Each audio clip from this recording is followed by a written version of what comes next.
Hey,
the same portfolio this time.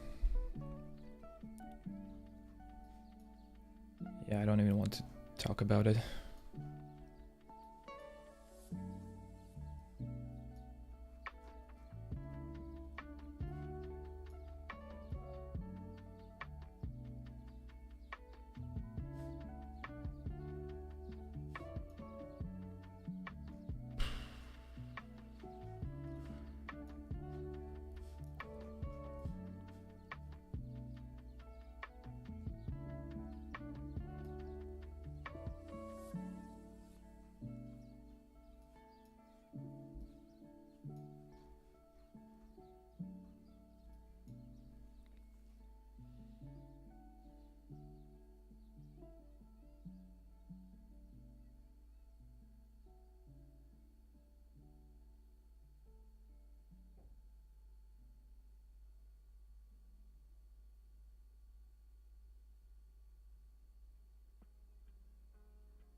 My weekend is going fine, thank you. What about you?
It's going quite well. Working on some concept designs. Nice. That's good.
Are you considering opening an agency now?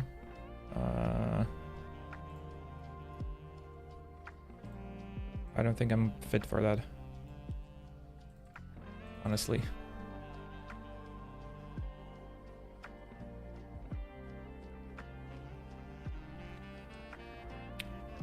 Hello, Gabriel. Would you recommend trying freelancing? Is it something you can make a living of?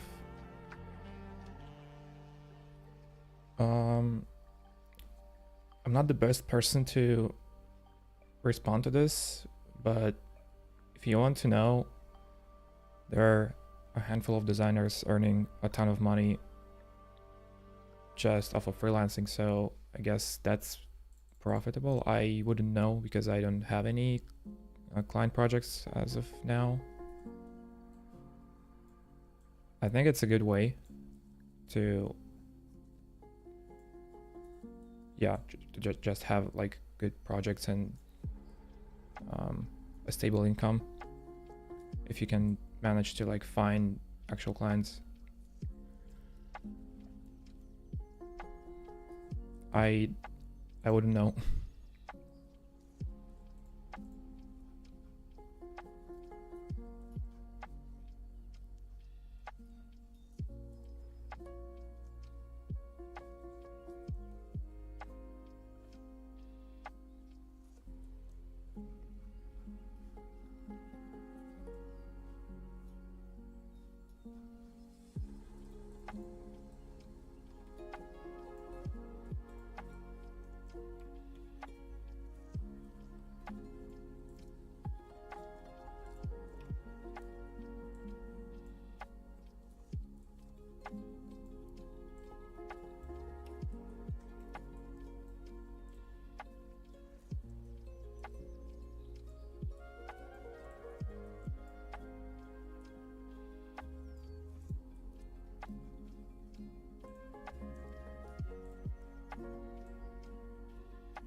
You have a job? No, not anymore.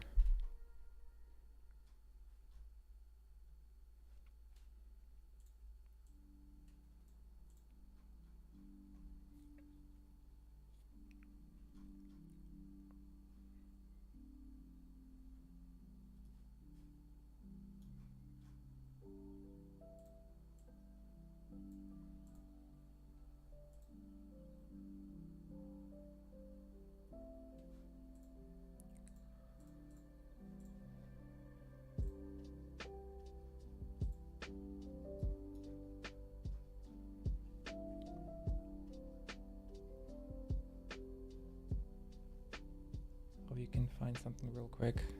Yeah, thank you.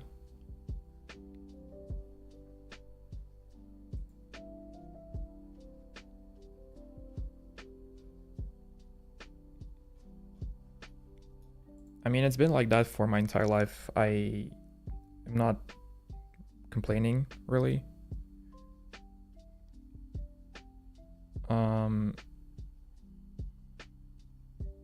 So for instance, when I got laid off from Sketch, I've been looking for a job for 11 months. And then I joined WAP, worked there for a year or so. And this September, I think, September or October. September, I think.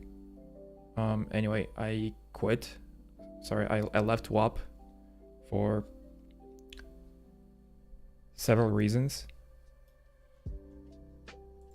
And since then I've been jobless, and that's no new thing to me. I'm just, so used to this.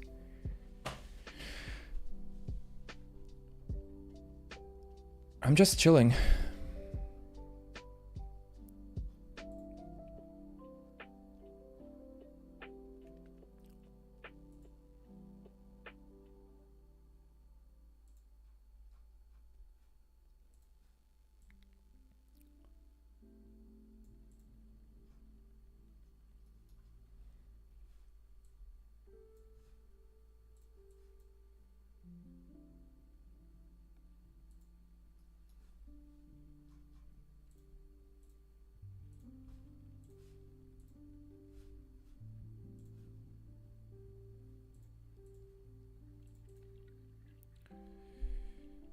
Found the best answer for anyone asking me what's your design process. It's from you. I open Figma and get to work.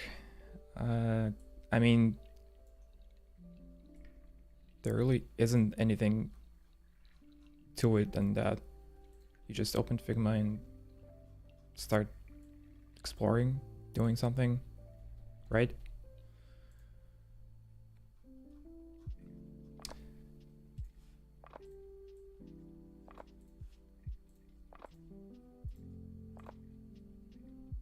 It's funny how I am usually the advocate for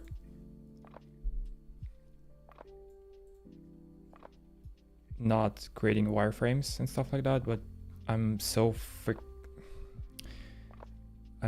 stuck with my portfolio. I think I'm just gonna have to lay out a few options for layouts just to see what works for me, because one of the most problematic parts for me in all of these is just the homepage and how do I present myself. Like, this was a really old 2021 super basic portfolio. There's a 2018 version. Oh shit, this is like super old, and I don't even want to go through that.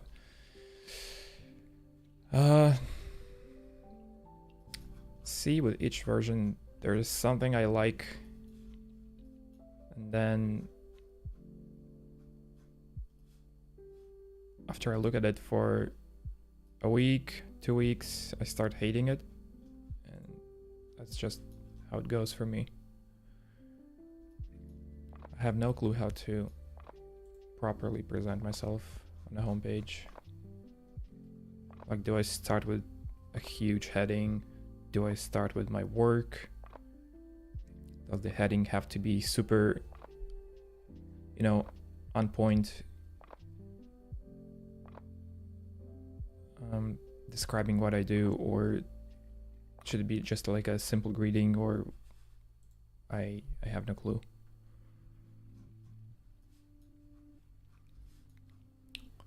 And lots of people will come and say, do X, Y, and Z. This will convert better. Actually, no, this will not convert well, some other guy will say. And this will. And then there's an argument, and nobody is actually correct. Nobody is right. Nobody knows the truth, myself included. It's just a good example of everyone is different and everyone has a different version of truth. And no one is wrong. It's just that we're all different. And the problem is nobody can truly speak for myself, speak for me, because I should be doing that. It should come from me. But I'm so confused as to what to say. I myself don't know about this.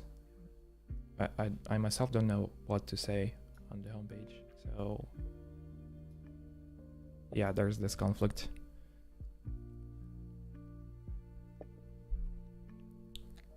What are you generally fine? Just want to check and hope. Do you pay rent? Yeah, for the time being, I think I have still have enough money to survive for a few more months. Well, I mean, you can see behind my back, there's like tons of super expensive lenses and cameras. It's my hobby. I have a pretty bad habit of spending money when I was still working at WAP, I would spend my salary on gear because I love gear and this is my hobby. Photography, and that was just a nice opportunity to finally get what I wanted for many years. And yeah, you could say this is almost like a plan B, just like in case if things go south, I can always sell some gear and survive for another month or so.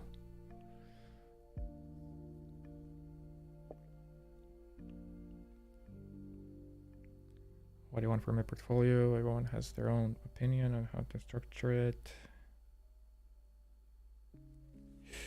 Yeah, I don't know what I want from it. It's almost like a checklist item. Like, you have to get it done, right? Like, it has to be done. How can a designer not have a portfolio that's, visible at all times online?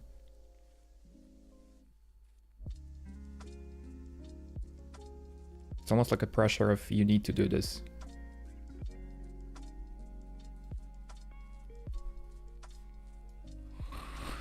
Anyway.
For the layout, yeah.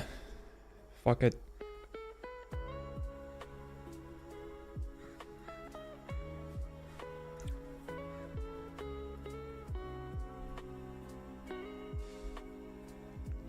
How are you doing, Mark?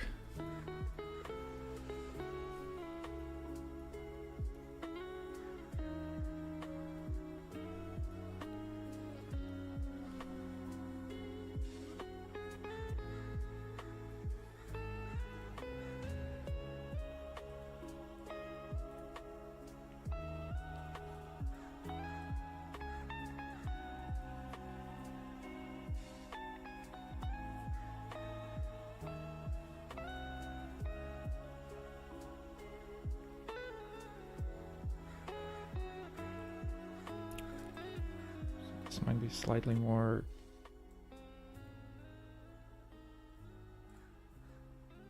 In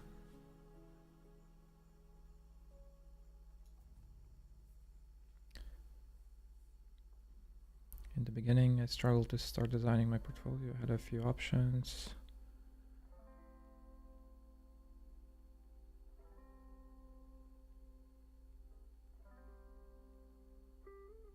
What if I want to design for everyone in this case?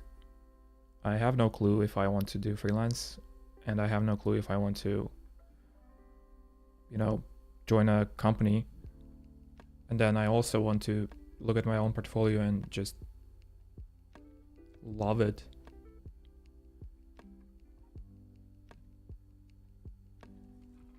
And then I want recruiters to look at it and think, yeah, this stands out. So it's like everything at once.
Yeah, that's a pretty tough task.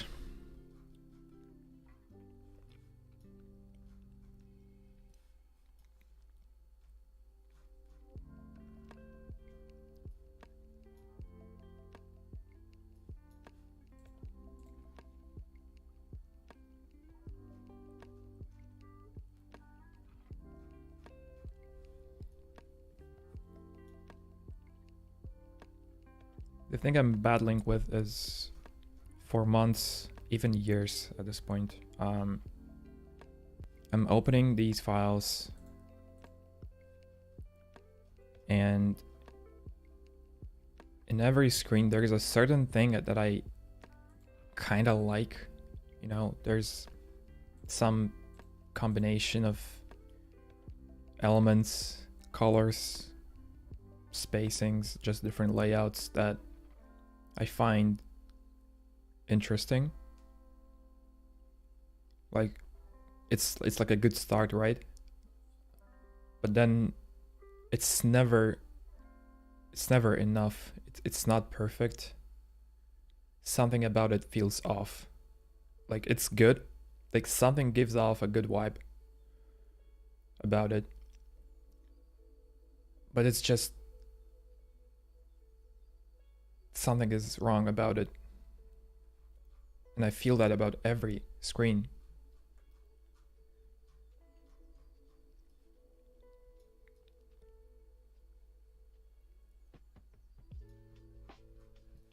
It's not even about targeting a specific audience. I haven't even considered it, actually. Like my focus right now is just designing something that I feel 100% that I like. Not 99, not 92, but like I want to be absolutely certain that this is what I want.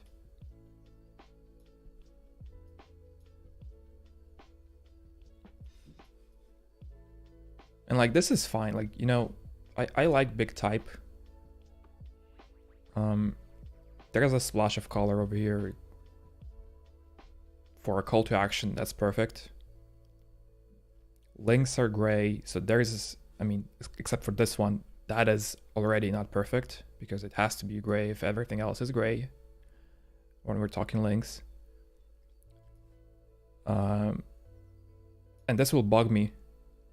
Like if I don't change it to gray, this will like haunt me until I die. But my biggest gripe with this is this white space. I just like, there's something about this layout. I kind of like how it abruptly changes from like this weird balance of white space over here and big type to like a vertical sheet of work. But then I look at it again and I'm like, what the fuck is this spacing?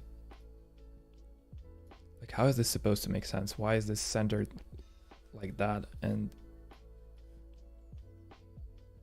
I quickly turn off from this version.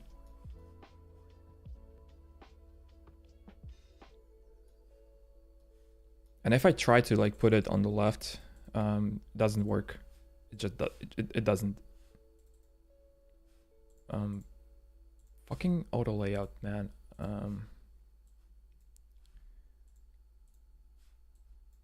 Dude, I'm just battling auto layout here.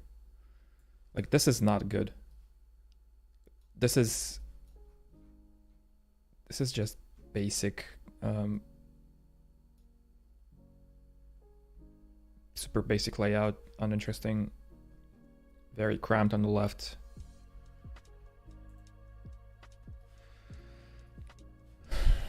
Yet this doesn't work too.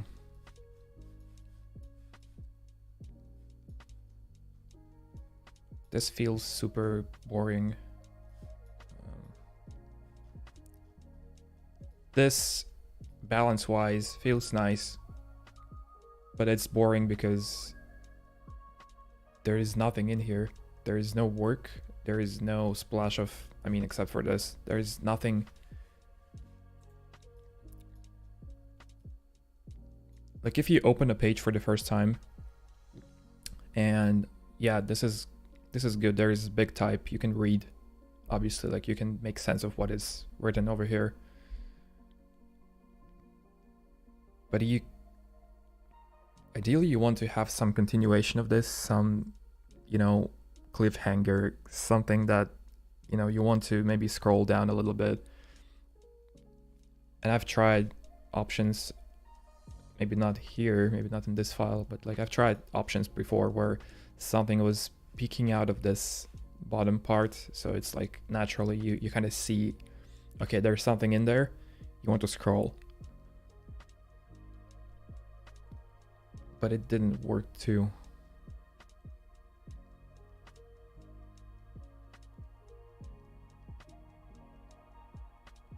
If you're looking for something unique, you might want to think about going beyond the usual boundaries. Tell a story. Yeah, and see, you're not wrong, but then hundreds of designers will probably argue with you and say that, like, who the hell wants to show you? Like, why would you show yourself and describe yourself and like start with the hobbies and who you are when this is also supposed to be like a portfolio that attracts attention of recruiters and companies and, you know, different clients and so forth. how is this gonna benefit them when they just want to see work? They want to see projects. They want to see what this dude is capable of, not what cameras he likes and like what he does on his free time. It's just not the thing of first importance, right? And I mean, there is no wrong or right.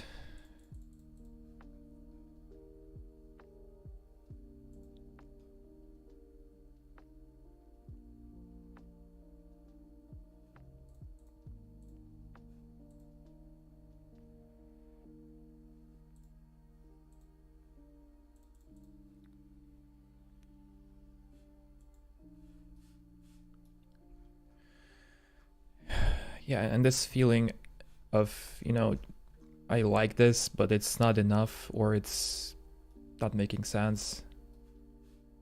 It's not perfect. This is my biggest block.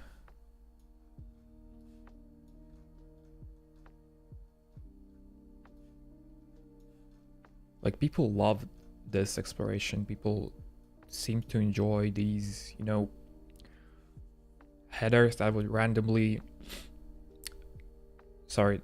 headers or like hero images that would appear based on, you know, your refreshes. You refresh a page, you see a different one each time. So it's like randomizing them. Having a hidden message in each of them. This was a fun idea. I liked it.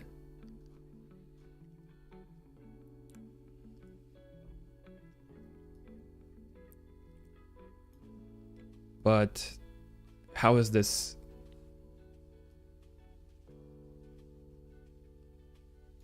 useful to everyone who visits? This looks like a very abstract boutique type of shit that maybe some studios or agencies can pull off. Some actual like well-known brands, maybe even Teenage Engineering or something. They're well known already, so people know about them, and they're allowed to experiment. They're allowed to like do some crazy shit every now and then. But this is a portfolio, and this doesn't work.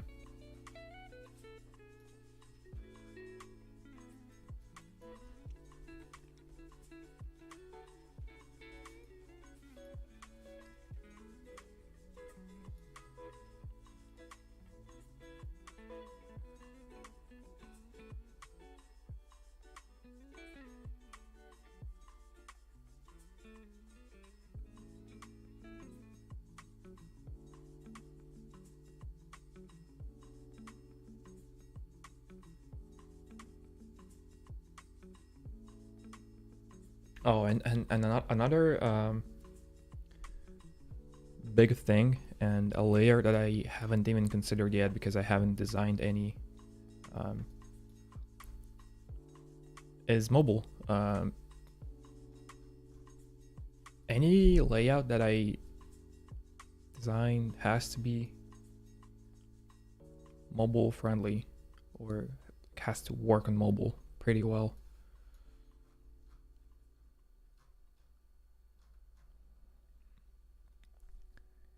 Not all of these layouts are well made for that.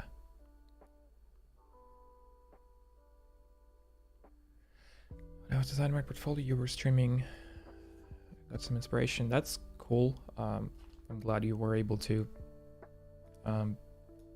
get inspired by looking at a messy dude like I am.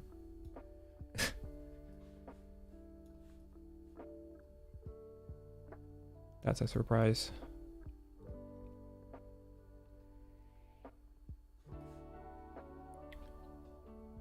I don't know, man. I look at this and I kind of like it and I hate it at the same time. I just want to start from scratch again.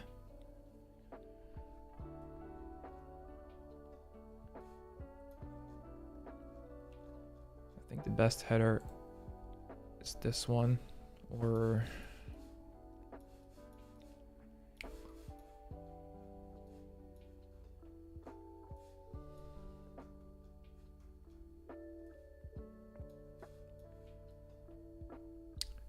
system settings. Hello, what's up?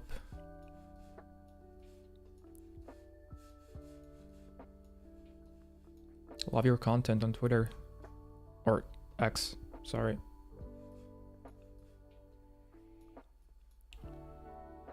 Do you design in Framer also? I don't consider Framer to be a design tool as of yet. But yeah, let's say that I am familiar with Framer and I can design or build websites using Framer.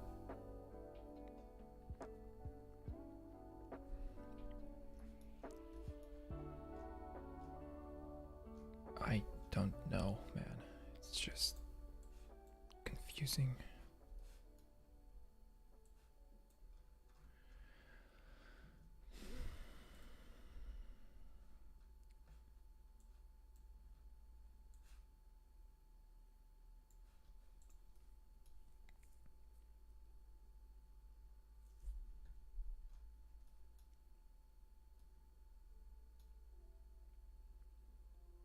Like if I start a poll on Twitter about which button is better, like start a project or let's chat, or even orange color versus black color in this case, people will go nuts. People will go into arguments about like what translates better, what is carrying a better message, what color is more likely to draw attention, and so forth. And it's just a never-ending discussion of basically what appears to be everyone's opinion. It's all personal.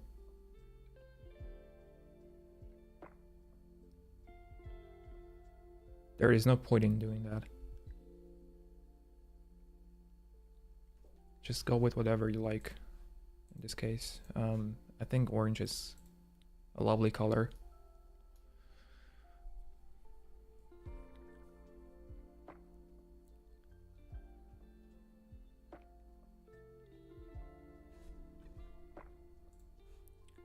.40 is the height, then 32 is the height of this avatar. Maybe it has to be 40.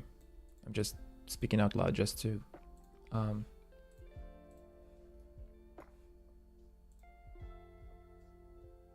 let people know what I think. This looks off to me for some reason. Like this looks, I like the header overall. Now this face of mine looks too big. But it's aligned. I mean, it's perfectly aligned with the rest of the stuff. A good thing about a small profile picture here is that I can wrap it inside of another div, basically, and do something like this on hover if I want to.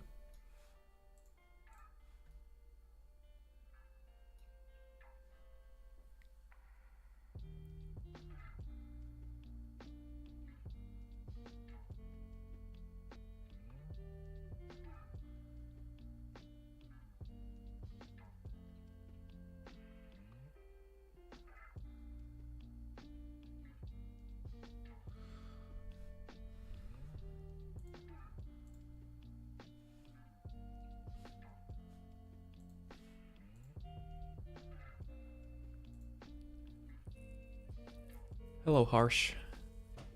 What's up?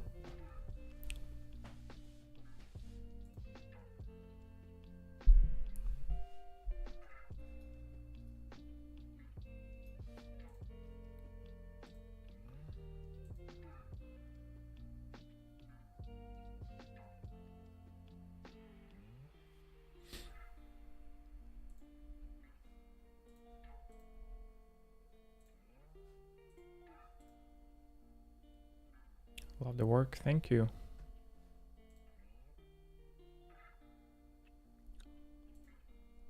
Let's chat. Let's chat is a generally good CTA, I think. It does not imply anything. It does not imply starting a project. So if you're a recruiter or if you are a company trying to like hire a designer for a long-term relationship,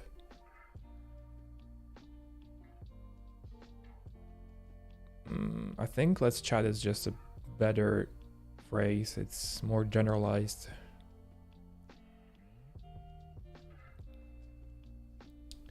At the same time, if I am to go the freelance route, start a project makes more sense because it streamlines it into a specific thing I'm doing.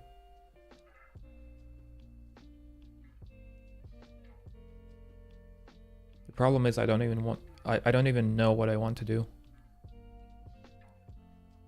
I'm seeing successes of many people actually going the freelance route.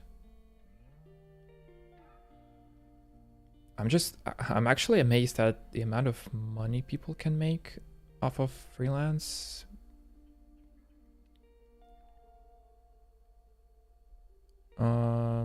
It's almost like I've been kind of stuck in, I don't know, 2014 when I was still charging like small amounts of money for whatever, for anything.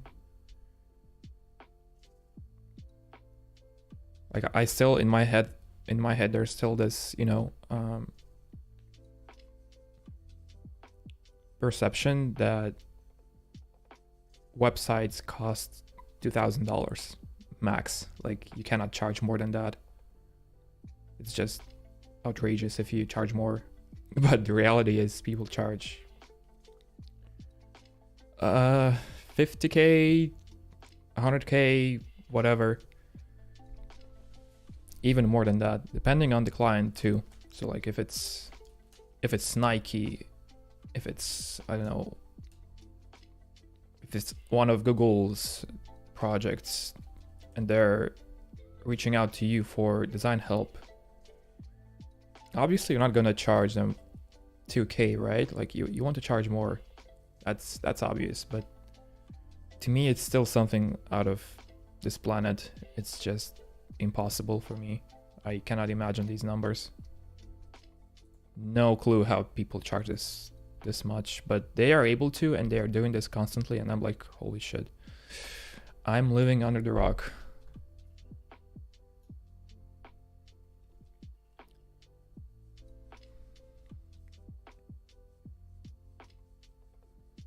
I think for now I'll keep it as let's chat, but I can always change it to start a project if I decide to go that route. And you know, I've been thinking about, like, if I go the freelance route and let's say do this, start a project button,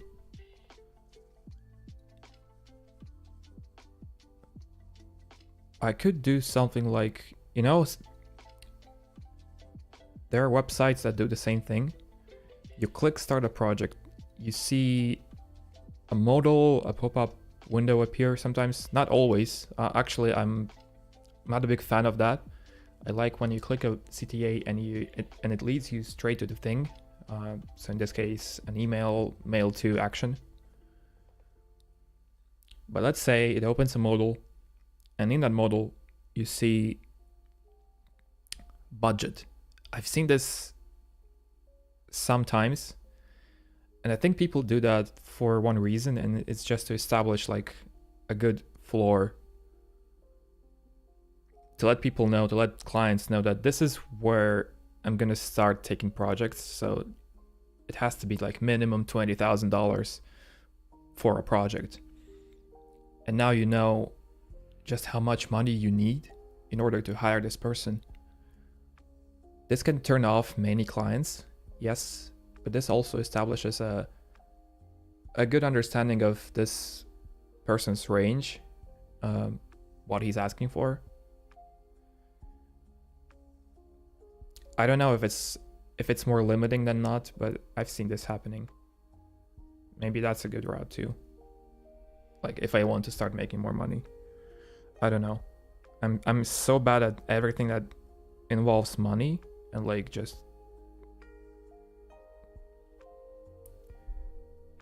marketing and whatever. It's just not my thing.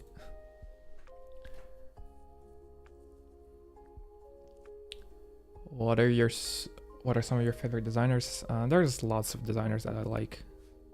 Literally, I cannot even name specific ones. There are so many.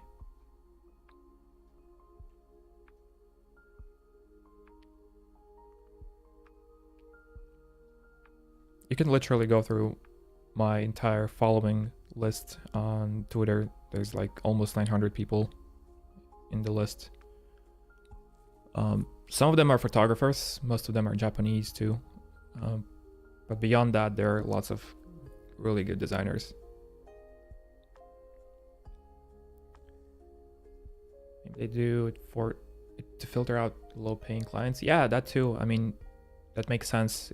You wouldn't want to, if you're aiming super high, you wouldn't want to design,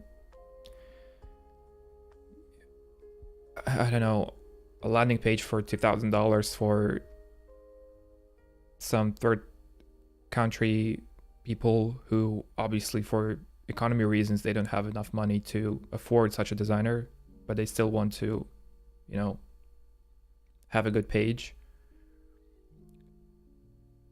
You want to filter those out.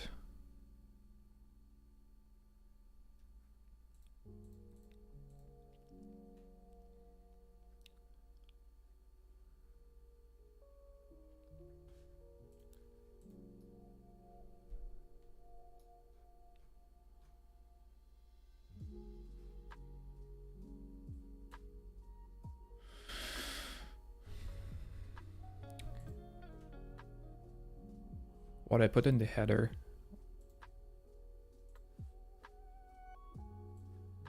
is gonna change everything. It has to be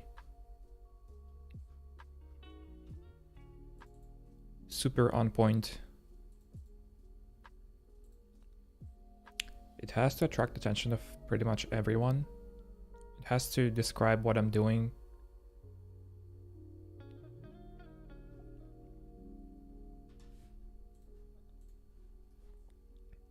It's challenging. Now this bugs me. This has to be 40 now, I think. Even though I said that it's a little too big.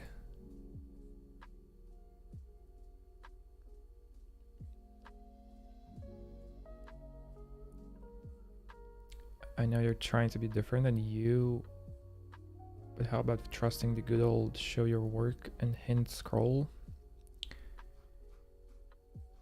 Yeah, I think I've tried that.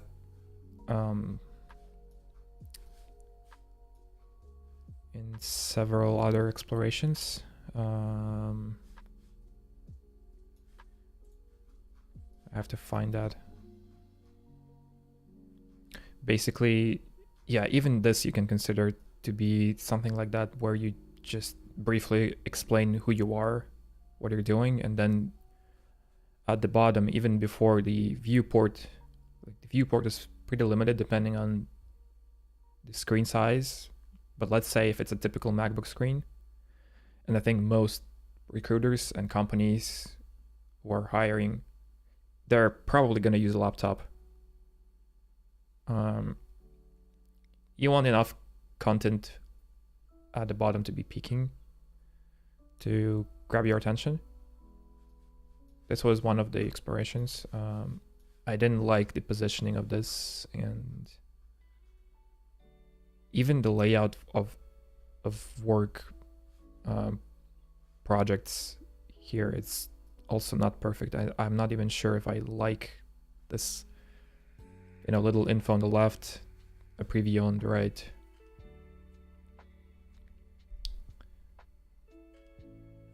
Have you got the chance to look at Rob's portfolio? I think I've seen Rob's portfolio maybe a year ago or so. I'm not sure if he has changed any of his stuff. recently.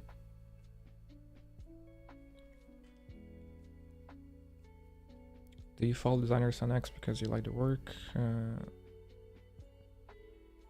For different reasons. Some people I follow because of their work. Some people I follow because I like their thought process. I like their content. I like what they say. There are many designers, and maybe I am one of them. Feel free to think whatever. Lots of people actually dislike me, and that's fine. I'm not the best.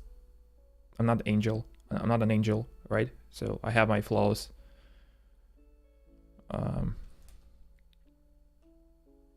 There are lots of designers who have incredible work, but are douchebags. Like their personalities are just not the type of thing that I like to follow. So I don't follow these designers, but they have incredible work. Like they know what they're doing. It's just that they are assholes.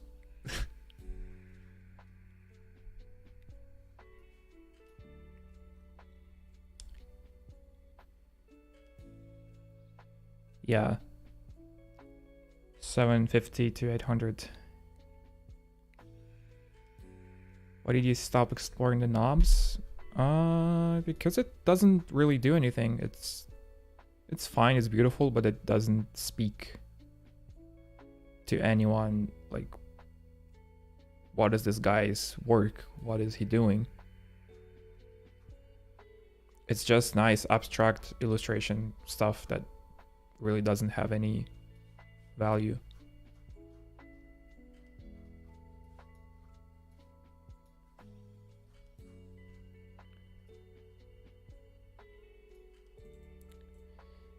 See, if I don't have an about,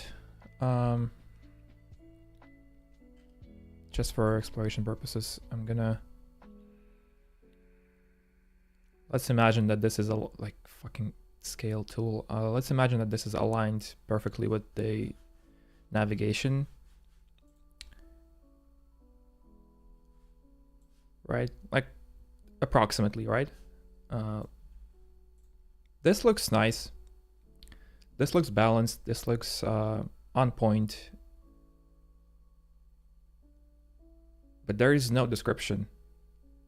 Like, I mean, description on who I am. There, if we neglect this part and jump straight into showing work, like there is no message here. It gets lost.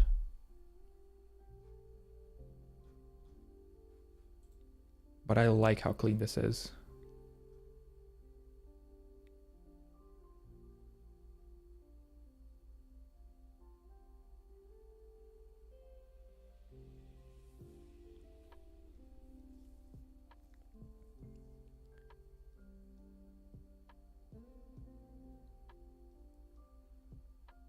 It's almost as if you visit a website and this page should not be selected at first, so it should be a link that you can click and then you can see this, and this makes total sense for a work section of the website.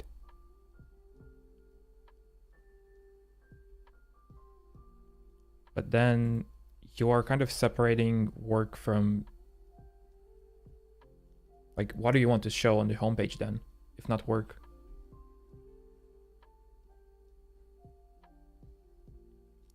A separate work page, like projects page, makes sense if you have many projects to show. If you have more than you can show on a homepage.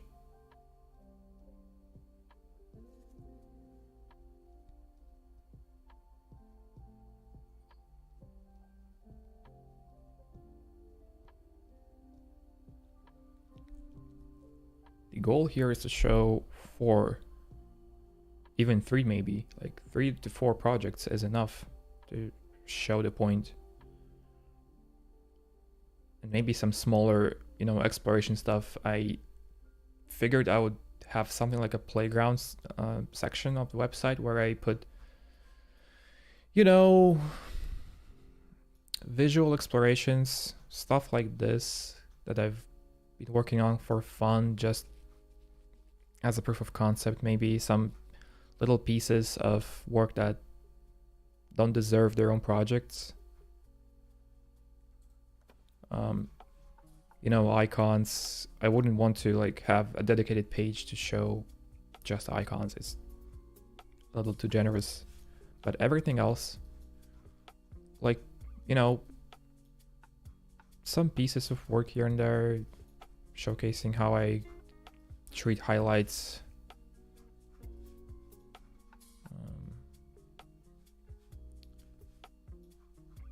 I don't know. Even this shit, like a small concept for fun of just having a small OLED screen on the back of the iPhone where you can display certain information or use it as a as a freaking selfie screen for taking photos with a better camera, but it's just stupid. I mean, I know, but it's a fun thing. Where do I show that?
Oh,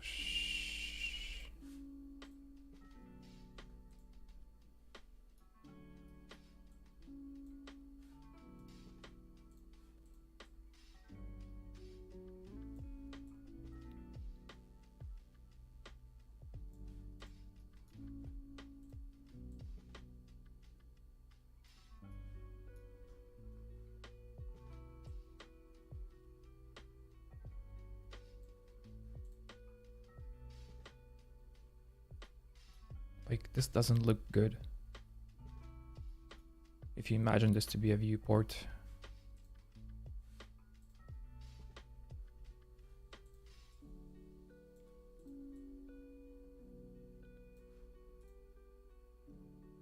But I like the idea of having something peeking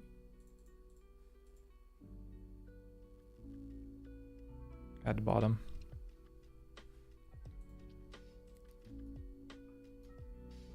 Available for work badge, which could be treated differently depending on who is looking. Available for work is generalized, which works better with the let's chat button, but if it's a start a project button, then it has to be available for freelance work or project work, client work, whatever.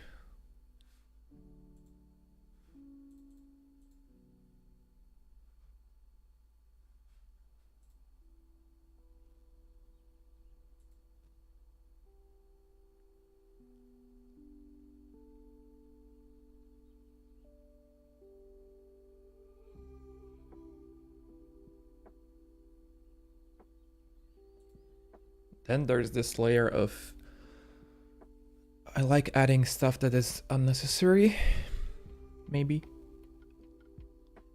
Like having a toggle for switching modes, light mode, dark mode. I would like to have something like this in the header, but then I wouldn't want to ruin the balance that has been established over here. Like it's a perfect balance of this component is kind of the same size of this one, like visually looking. They're kind of the same size-wise, which means that this goes in the perfect middle center of the page. Perfect. So this part I actually don't want to change anymore, like except maybe for the wording, which may change the visual balance slightly, but that's okay. But if I add another freaking element near the CTA especially, this is just stupid. I like dark mode toggles, but they have to be smartly positioned.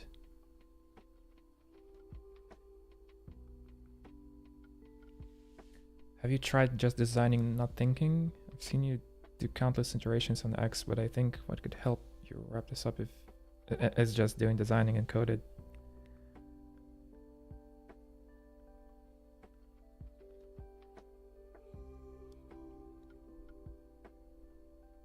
I have a stopper inside of me. There's a certain threshold that I have to reach.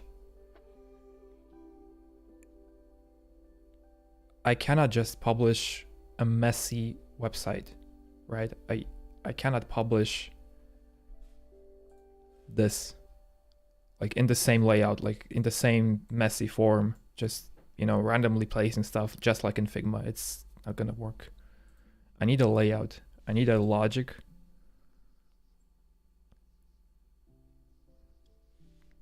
And that requires thinking.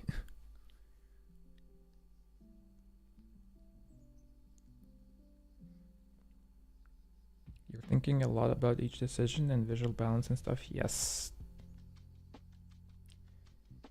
I know that this is not good. But how else can I go about it? I cannot publish an unfinished website. I just can't.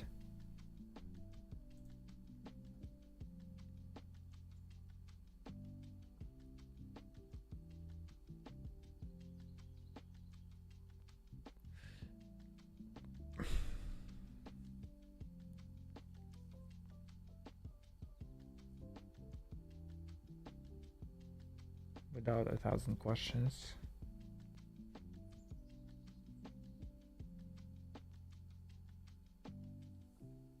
I'm sorry, but I genuinely cannot understand. It could be due to the like difference in thinking, and that's okay.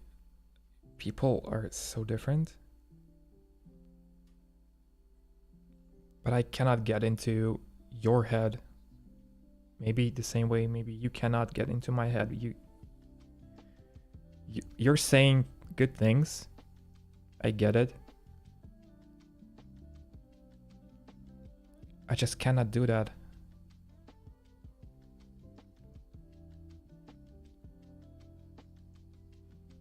Like what I'm doing right now is I'm trying to figure out a good layout that I like by asking questions, by answering, by solving every problem at a time.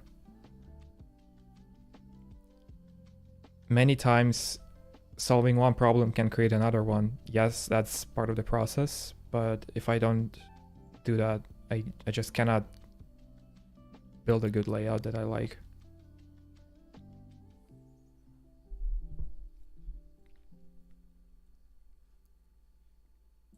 Like this is not looking good. But then if I move this out of the viewport, this looks good to me. I like this visually. This is clean.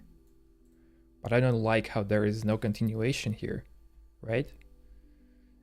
Then there is the problem of how does the continuation look like, or how does the combination of this element with this element, or sorry, these two sections, why don't they go well together? Why is there no chemistry? Maybe this part has to go away and this has to be like the entire width of the page. I don't know.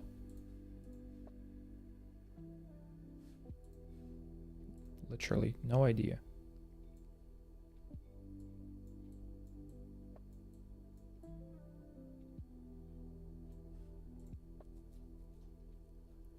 No, it's not good. No, it's not good.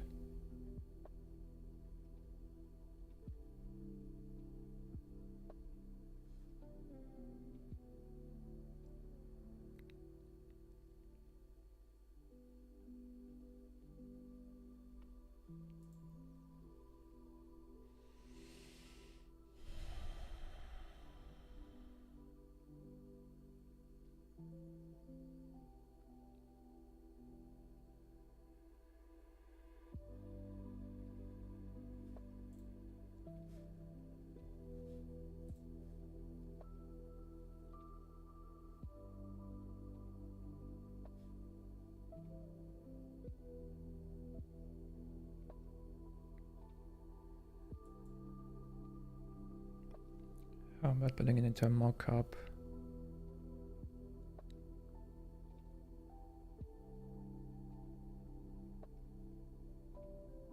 You're saying like a MacBook screen, like a MacBook mockup, or like a studio display mockup, some sort of a container to put it in. Maybe try to move logo on the right side.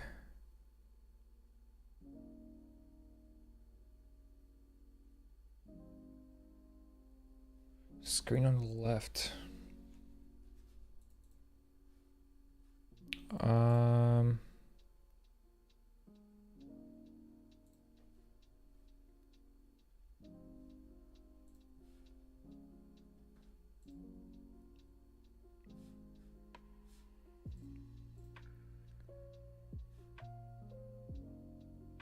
don't think it solves anything.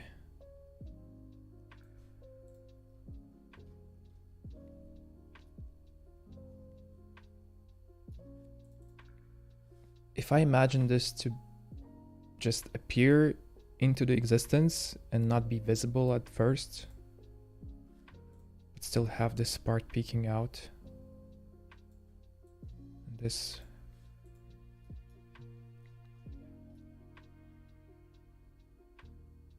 so it's like you scroll down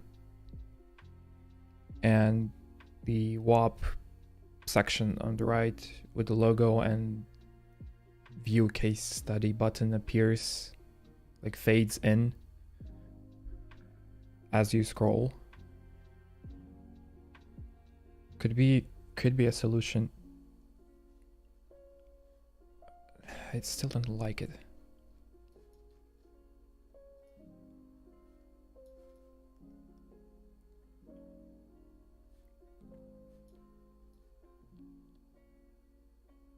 Is it the sizing of elements?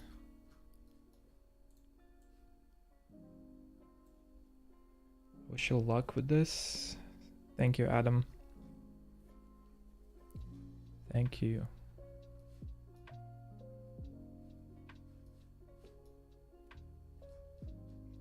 This is so freaking hard.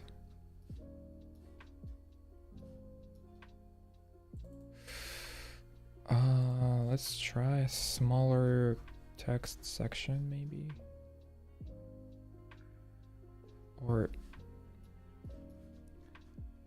let's actually take this and no, take this and this as a proof of concept.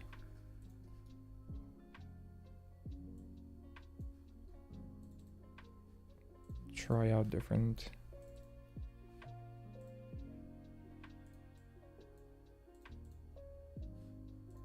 Nope, this does not look good.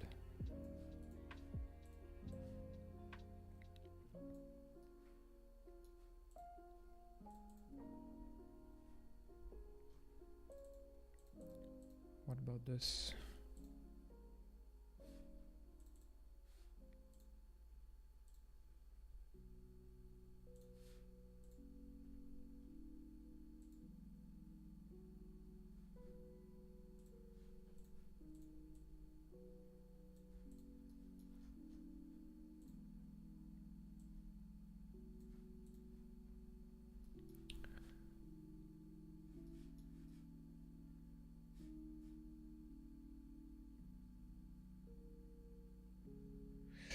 this is somehow even worse.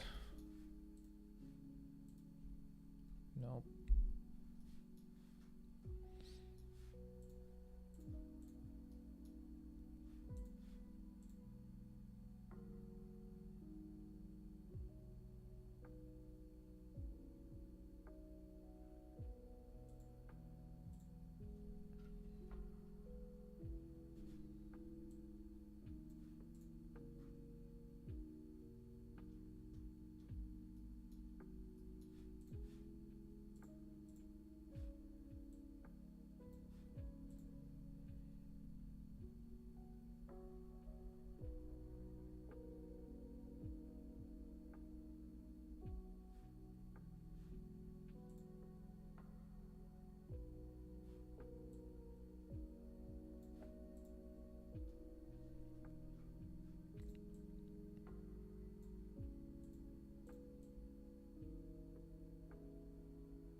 Maybe what you're trying to say is a mockup should be like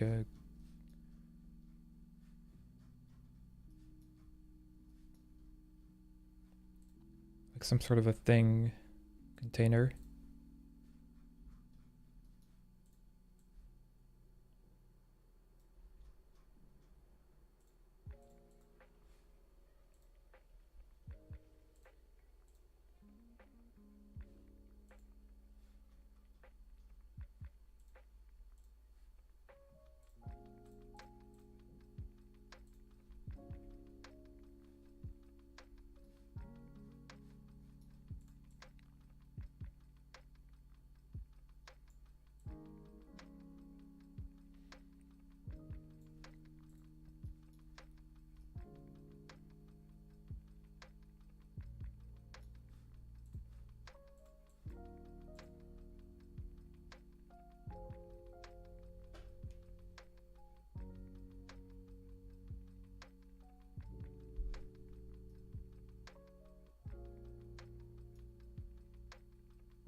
Maybe a small peak is enough.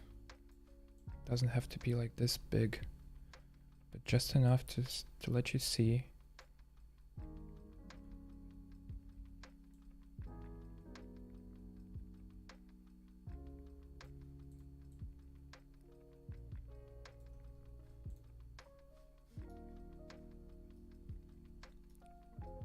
Clear message.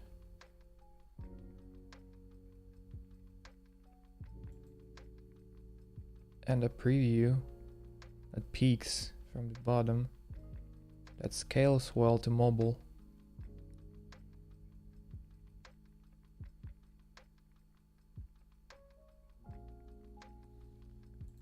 Technically, this is perfect. Technically, I'm not sure about if I like it. It looks super generic. It looks like every other website. For a reason, maybe. Because if they're doing this, if everyone is doing this in the same sort of fashion, maybe it works. It's probably the best converting or like the best performing version of a portfolio.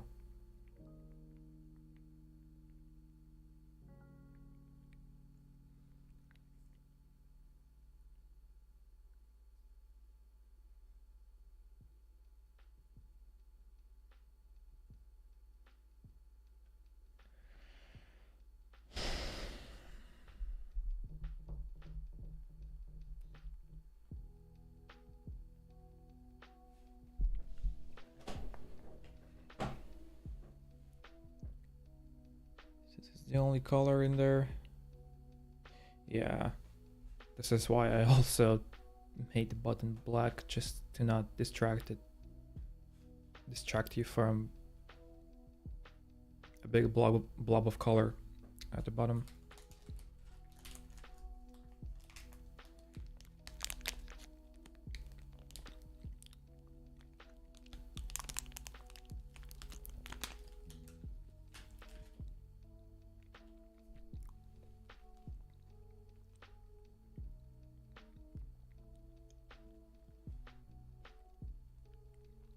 Hey Remus, I'm from Estonia.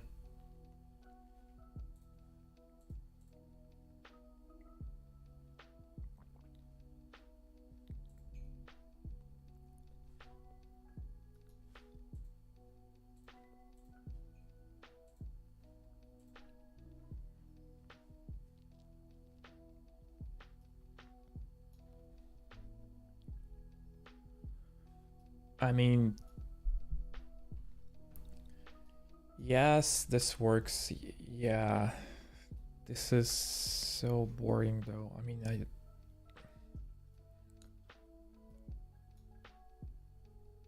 fucking hell.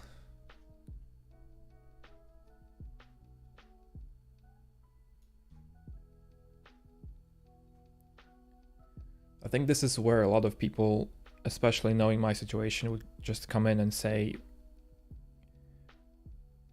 stop making it perfect.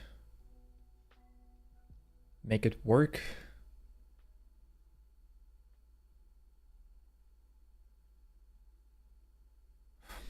Jesus.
Oh God, I don't like this.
No.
want to wireframe it? I'm just exploring. I'm not sure if I even want to go this route.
Hello. Hello, hello.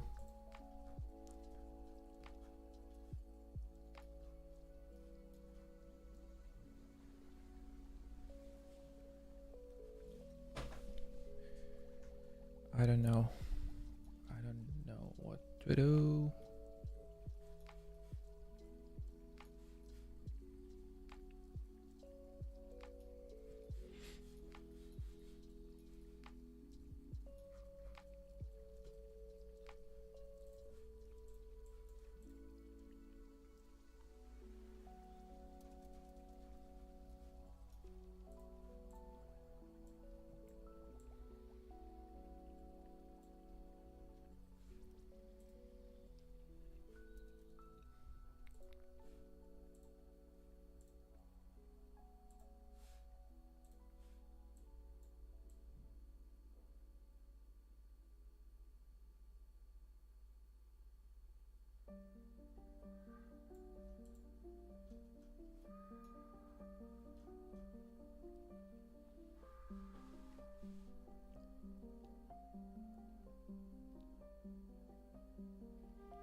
Full-time job and studio work fucks me up.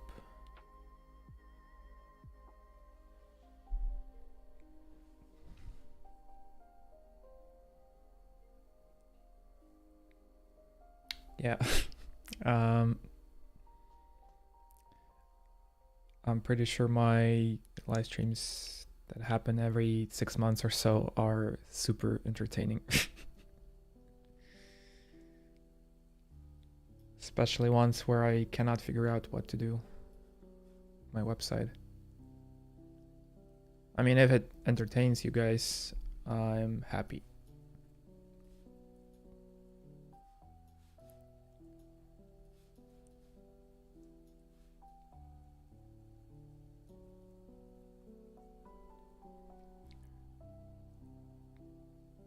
This is probably the most boring live stream in existence, because I'm just literally staring at my screen for like 5 minutes at a time, trying to figure out what to do, how to do it.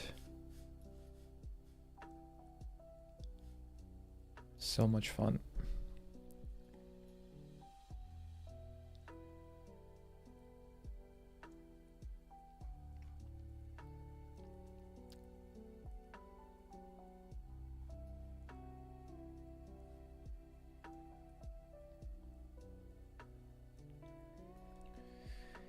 Always taking what existed from before.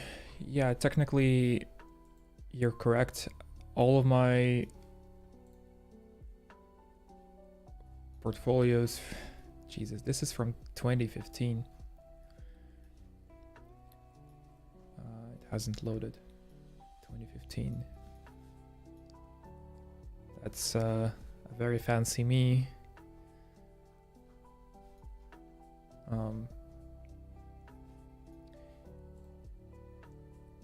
Obviously I went with some different design directions and visual styles, but overall every single time I'm kind of looking back at what I have designed before and building on top of that.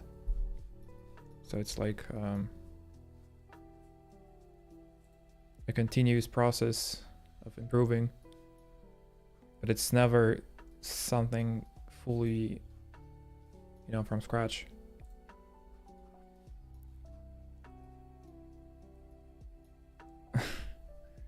Yeah, 2015 was a fun year to be a designer.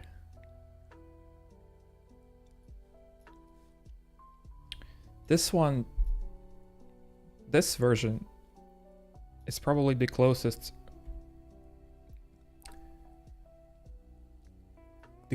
version to the finish line out of all.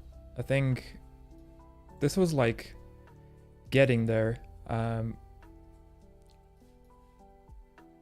The homepage was pretty much developed. When I say developed, I mean built using Framer. I've spent months polishing all the little animations, which, I mean, looking back, this was a great experience because that taught me a lot about Framer and how it works with animations and stuff. So that was very helpful. I liked it a lot, and going forward I want to be using Framer only for my website. But this was the version that got really far. I was almost convinced that this is it until I didn't. I didn't believe that was the way to go anymore. One of the main reasons is that it's fairly dark. And I know this might sound really stupid as a reason to stop working on it, but looking at this website from a screen of a laptop in daylight, not just like outside under the sun, but like indoors, but during the day, it was straining on the eyes. It was not perfect. This is where I kind of thought either I try a more muted color, like a dark gray instead of pure black, which I did with this version. This didn't work well. I would have to design a completely different look for a new gray color. Ultimately, I decided that I would rather go with a light website instead, which is where I've, oh my god. I tried converting this to like a white website, didn't work well with this design. I started exploring more and more and more. Went kind of back to the 2022 version, but not really, because this was super new. This is different from this one. And this is how this emerged, and I liked it a lot actually. This is grid wise and like balance wise, this looks clean, and I like the previews, and I spend a lot of time in Framer designing interactions for each of these, especially this icon one. I made it so that once you hover this card, every single icon animates uniquely. It's a very interesting, complex hover state that didn't have to be this complex, and I feel like that took a toll on performance. So I went a little hard on animations, and because of that, this entire website felt a little heavy, which is why I ultimately abandoned it. But this was also very clean. I like the experience part, super clean. I spent a lot of time designing this, like figuring out, looking at different inspo, how people go about grids, and yeah.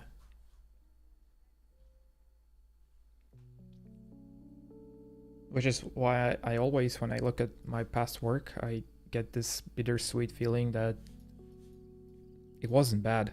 It was actually pretty good, but something about it was off every single time. Or maybe it's just my psychology thinking that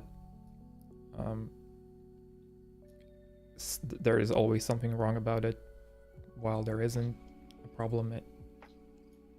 In reality, I'm not sure.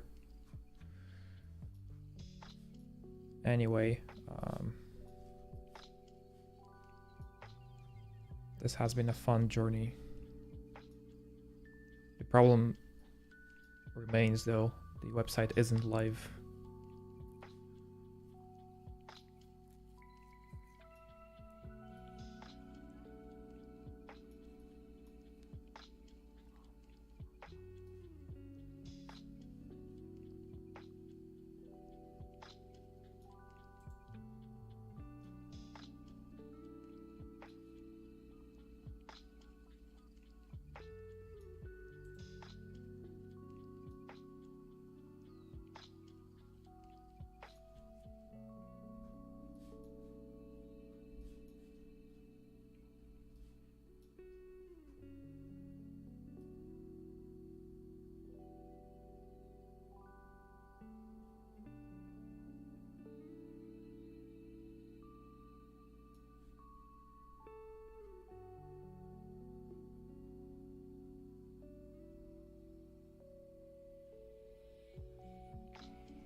Beautiful Windows sounds.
What if? Let's try something else.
This is kind of a sick idea, actually.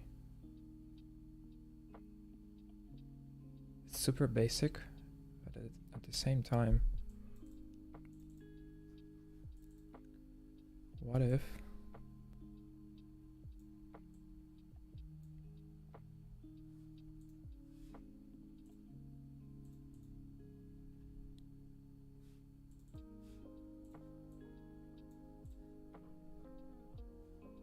let's put a button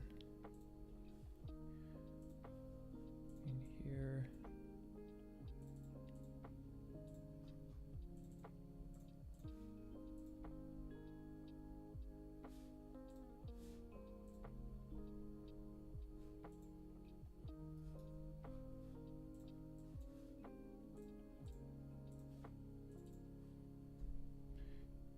View project.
Swiper indicator outside the card.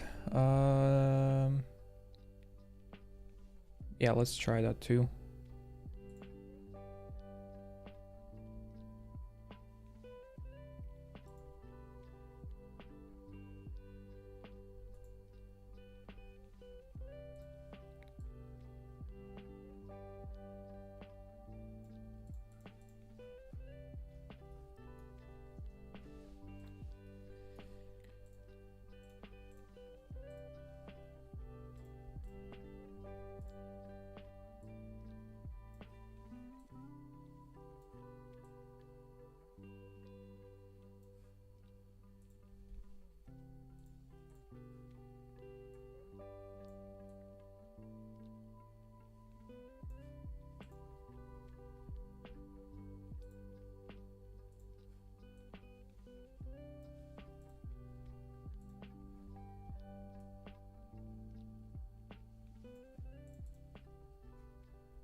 Now this is a problem.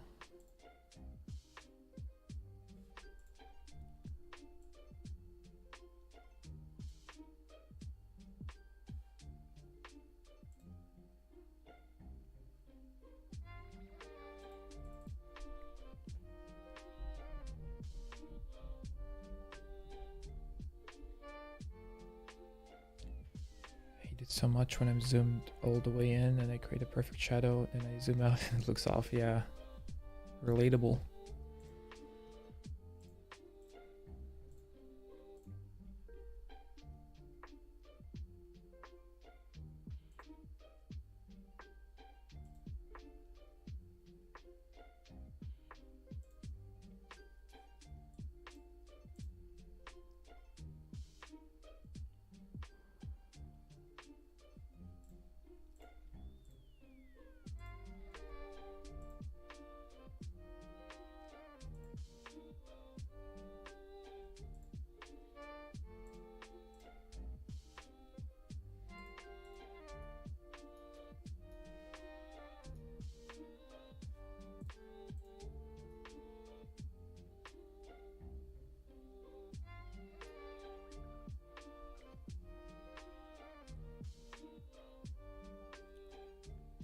I feel like I need to condense this even more. Like this card is nice, and the concept is, as you would imagine, you're scrolling, but it stays fixed, but it changes when you reach the next project. So the contents change, but the card stays fixed. Except this will not work on mobile.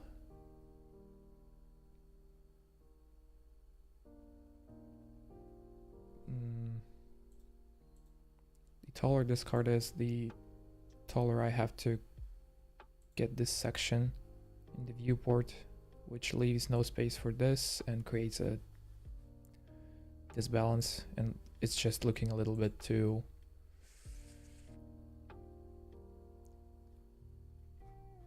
complex, too heavy.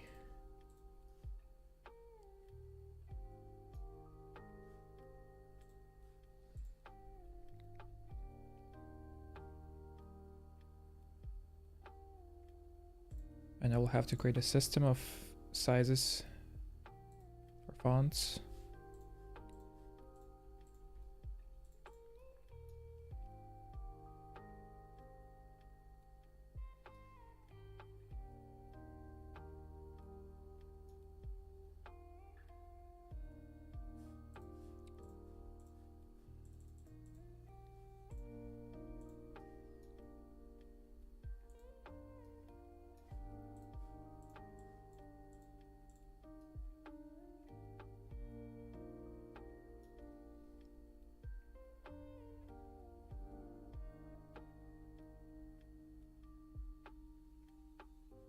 Can I possibly condense this even more?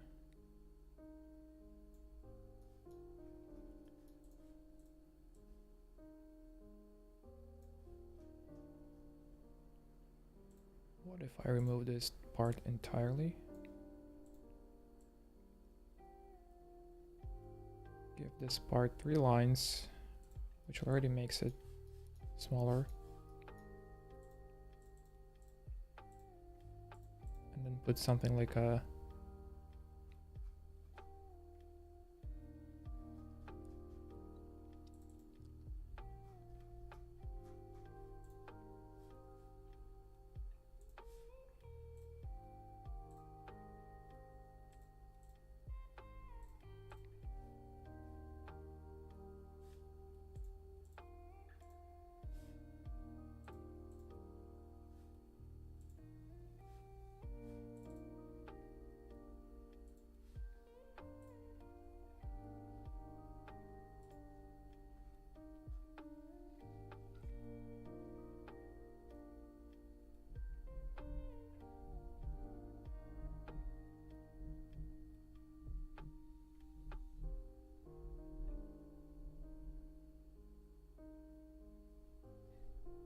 perhaps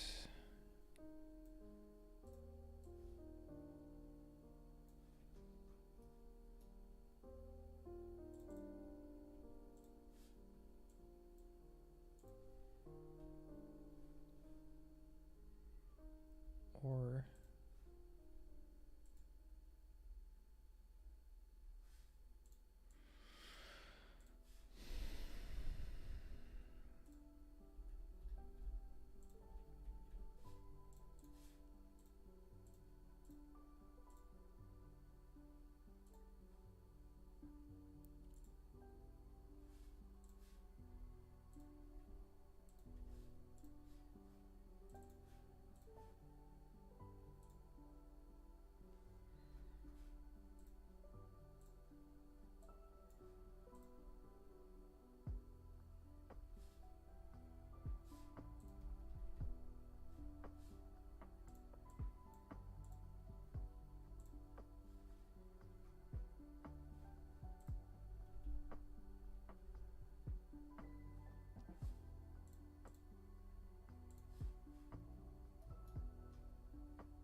This is clean.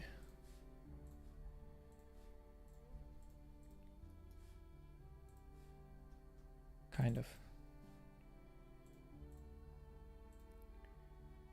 Kind of clean.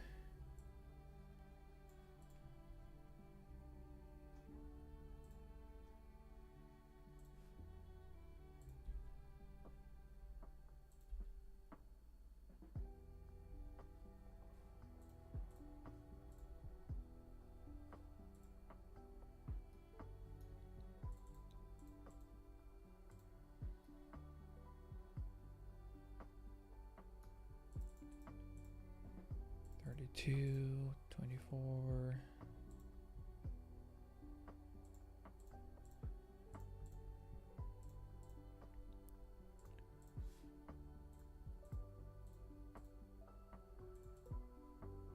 Delete.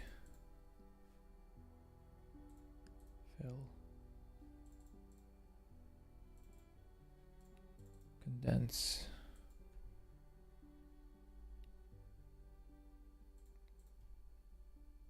But not equally.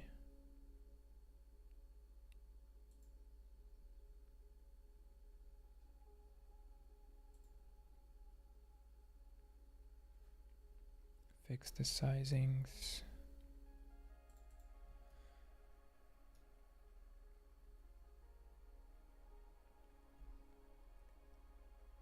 And give it super small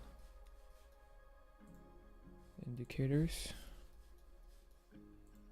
at the bottom. Make them wider.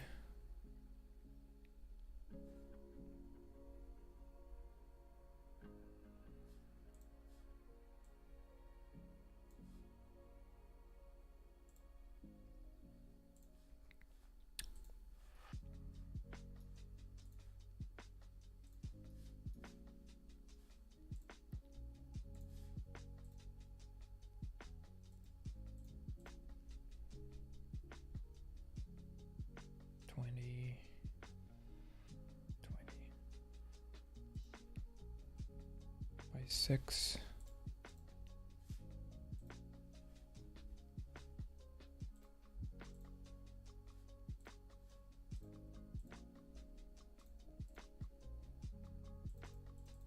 Now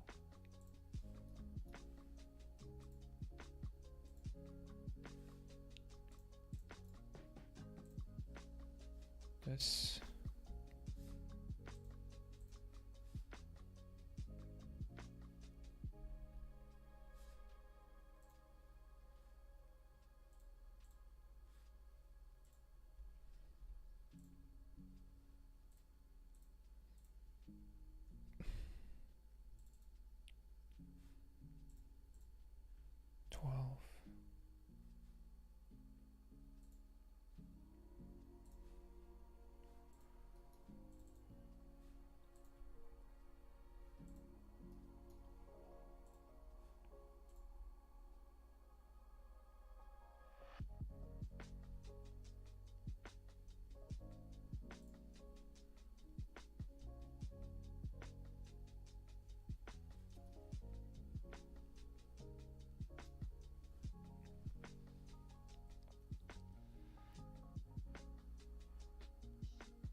this doesn't increase.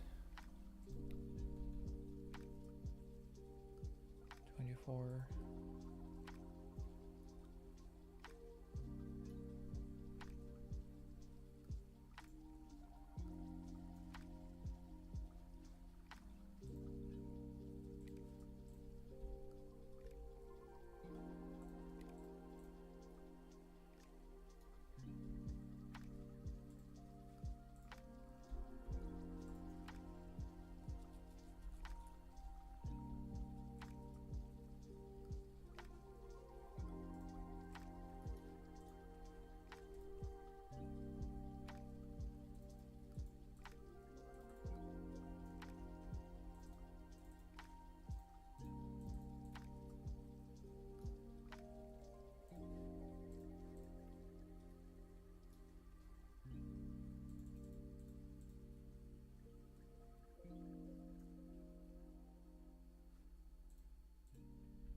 Moving this outside.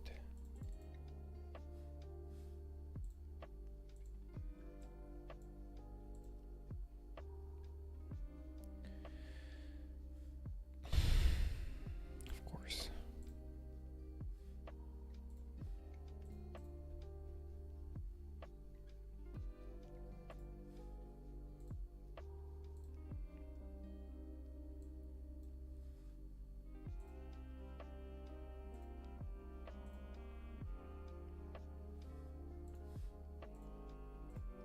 Shit.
Nope.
This is nice. I like it, but it's a little bit too much.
I'm gonna have to make a poll because I'm not sure.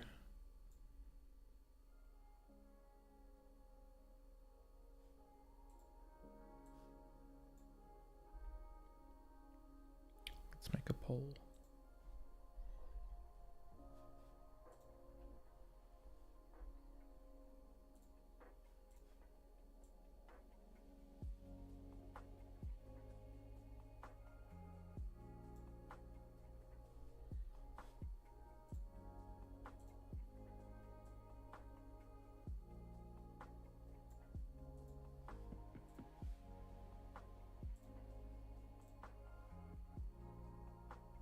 Oops, orange button.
Is portfolio a step for hitting that 30K a month?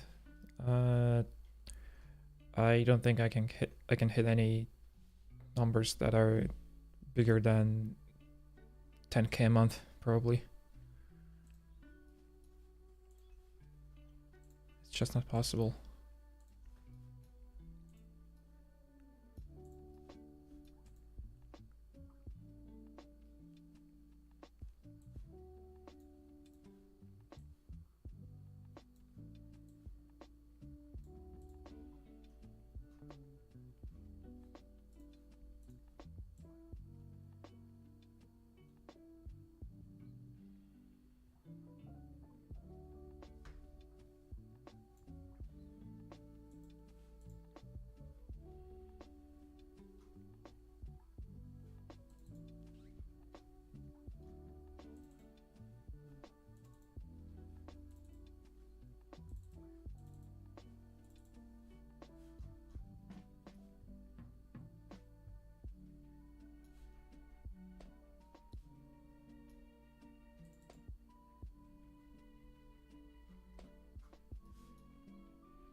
Why so design joy is hitting insane serial numbers?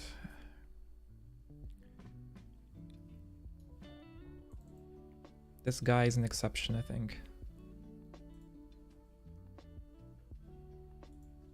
And even then, I don't know if he's speaking the truth.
Based on calculation, he has around 30 active clients, which is insane, but probably possible.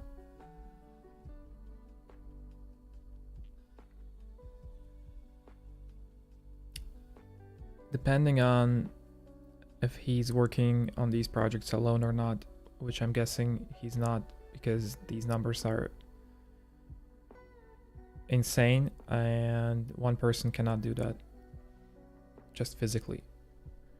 You know this guy Daryl Jin on Twitter? He's also very popular, a very interesting designer. He has this subscription design subscription agency, and I think he once tweeted that when he was working alone, the maximum amount of clients he could handle by himself was around 8 people, so 8 projects at a time for one person, and he said that it wasn't healthy at all.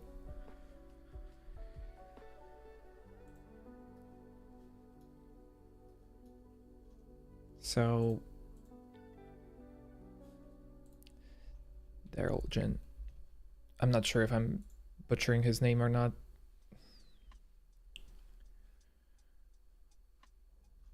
But he is a great designer.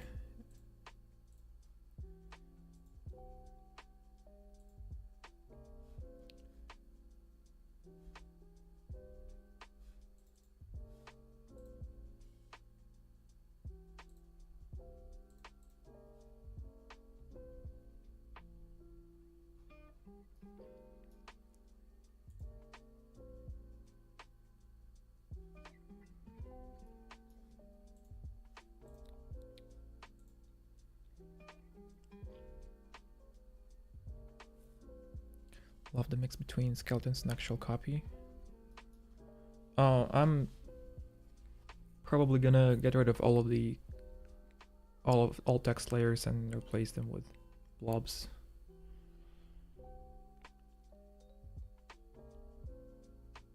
Yeah, so Daryl said that 8 projects at a time is the maximum for one person for him. And that was a lot, he said. I think he was like 5 projects is pretty good. I mean, he can handle 5 projects, but 8 was a stretch. If you're saying 30 active clients at a time, I mean, it all depends on how he splits his time. Let's say he is working a typical 8 hours a day, 40 hours a week, right? Are you saying that he's basically giving each client around 1.5 hours max?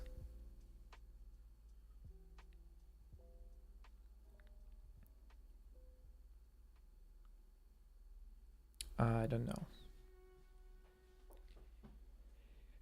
See, the money question is out of my league. First, I don't understand anything about money enough to be able to earn this much. Like, I just don't have the knowledge. I don't know how people are born with this knowledge. Like, people are just that great at marketing. They're that great at like finding leads, making connections, finding like huge clients. I have no clue how to do that myself. So I'm basically stuck working supposedly for smaller clients who don't have much to spend and don't have big budgets. So I have this perception that this is impossible, but there are people who, at least, I mean, I cannot prove it. What they say is that they earn 20, 30, 50K a month as solo designers working for some big clients. I don't know how to prove them wrong, and I don't even want to. Like, I mean, if they're saying that, so be it.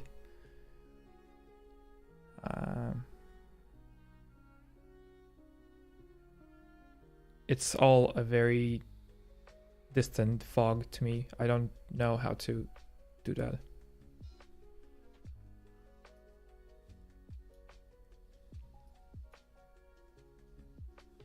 Everyone says networking. It's all about networking and being present and whatever.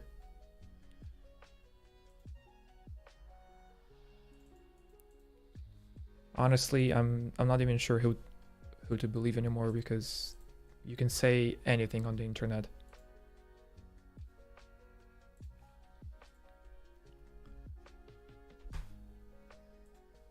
And the other thing is, sure,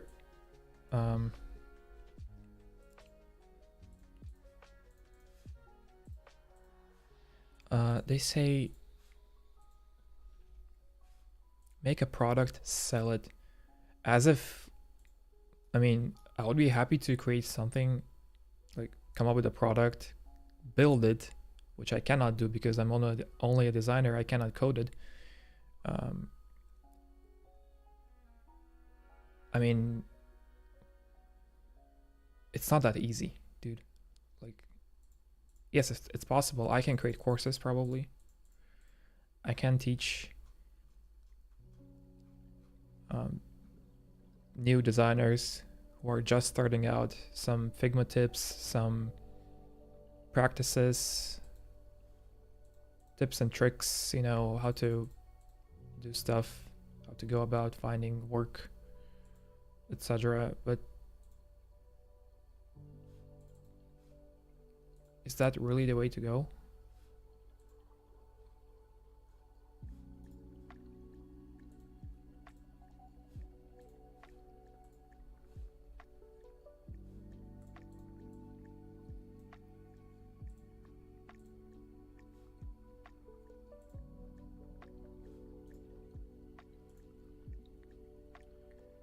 30k is insane, let alone 50k life-changing money, right? Unfortunately, easiest way is probably to sell courses. Yeah. I mean, realistically, as a designer, I can only sell... I can make an icon pack. I can maybe create a lemon squeezy, Gumroad, whatever. Upload my icon pack there and post a link on Twitter. That's all I can do.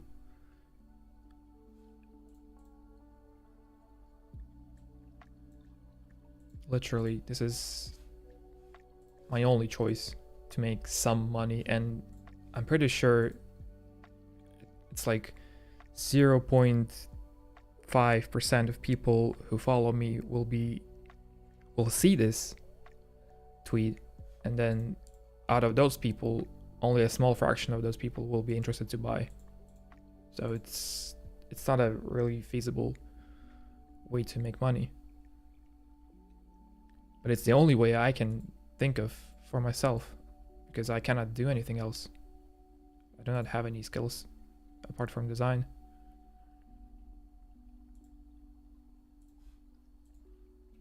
Yes, you could say, just learn coding, bro. Just do it. Just be good at Swift. Sure.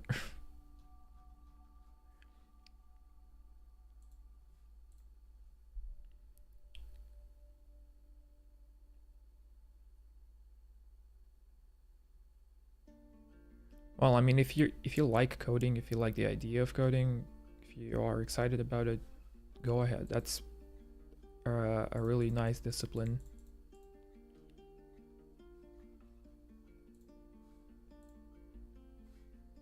Personally, I have coded in the past. I mean, when I say coded, I mean some HTML and CSS, you know, front-end stuff.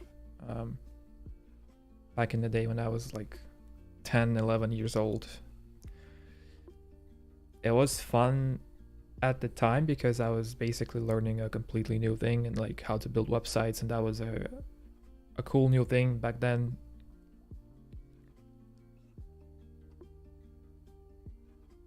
I'm not that inclined to learn coding. It's not something I would like to do. It's not fun to me.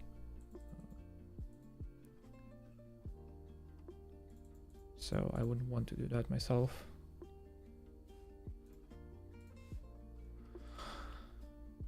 $79.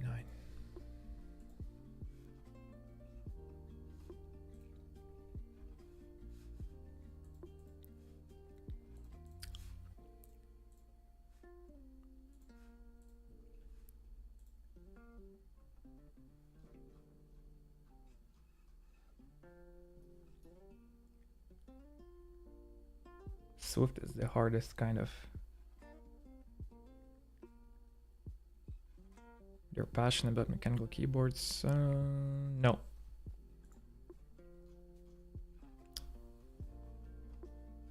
One thing is assembling keyboards, like buying parts and just, you know, assembling them together. It's one thing. It's another thing designing an actual physical product that requires some pretty good knowledge of 3D. I have none.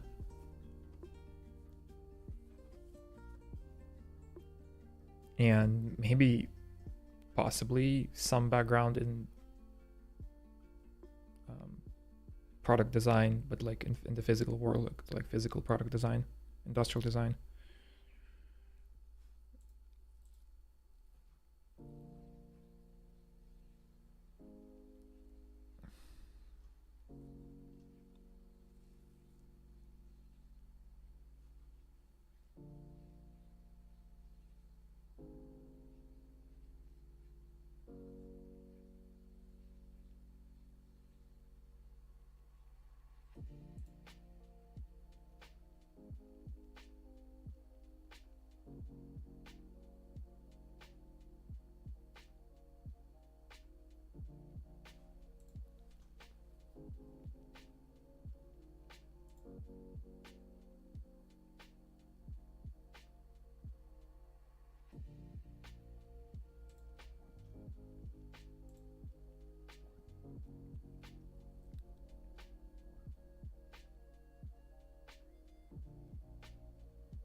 And actually, like, about money, complex topic. Everybody goes about it the way they can, and people are just different, and people like different things. I, for instance, don't like managing people. I don't like dealing with numbers, receipts, taxes, just managing things. I just like what I'm doing right now, like just sitting in Figma and creating stuff.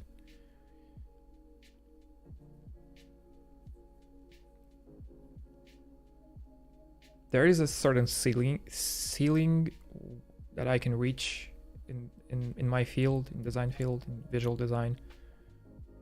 But beyond that, you either have to break out, or I don't know, find some really good paying clients, which again, I don't know how to do.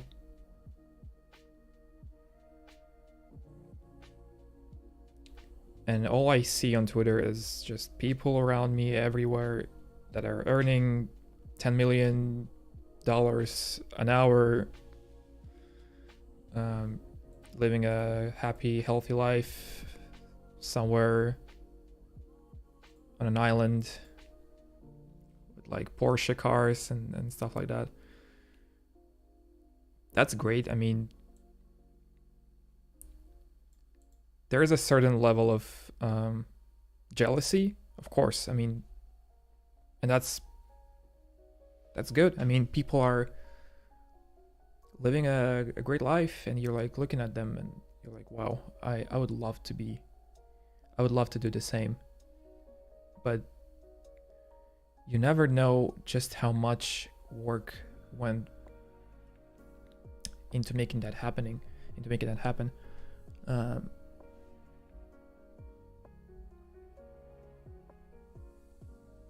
The guy could be a master of negotiations, coding, has a lot of soft skills that you wouldn't know they've had, but they do. It's just complex stuff. I'm super simple. I'm a simpleton. I just design beautiful UIs, and I enjoy it.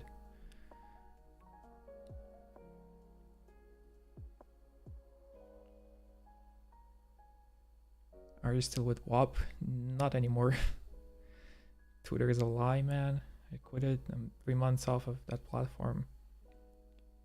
It's not just Twitter, it's social media in general. It tries to impose this feeling that this notion that everybody is successful, everybody has a perfect life.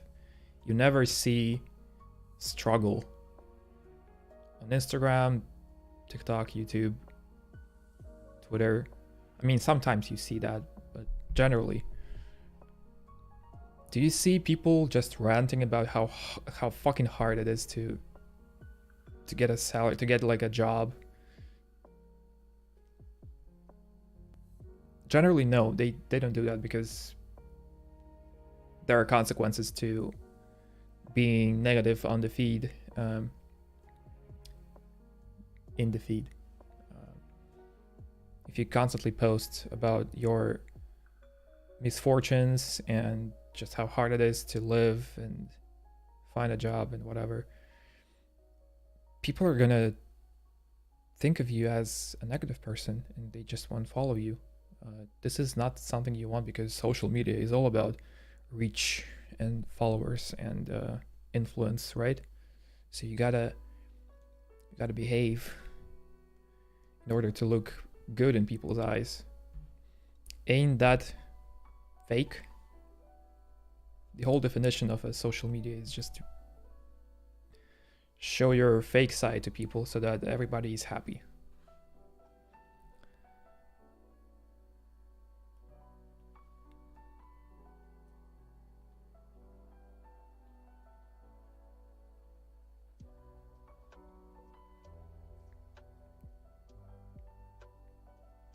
You have people who are struggling to even survive, especially in Baltic states. Well, I am in Baltic states, and I'm not surviving yet. Like I still have some savings from WAP, from my previous job, but I'm running out of money. And part of it is my fault because I just like buying camera gear, for instance, but still, money is not coming anywhere for me right now.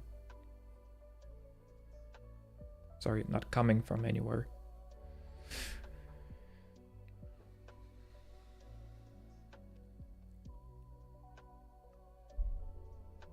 Oops, I lied. I'm actually getting paid by Twitter. Twitter is paying me like $15-20 a month. No, $15-20 every 2 weeks. So like the payouts for Twitter are happening every 2 weeks. So it's around $30-40 a month. Hooray! I have $30-40 of green, beautiful dollars every month.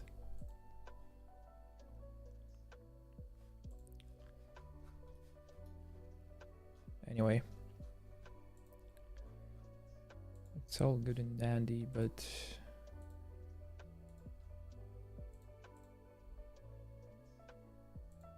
gotta do something.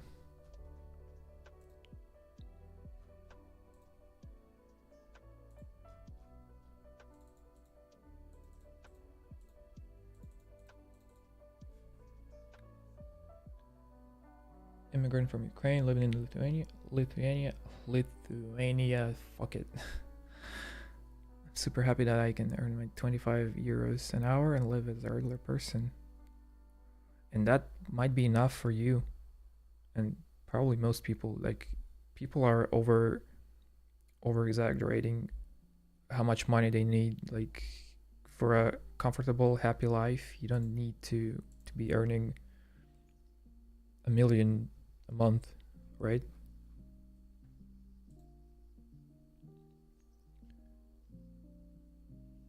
Yeah, Ukraine is a tough conflict.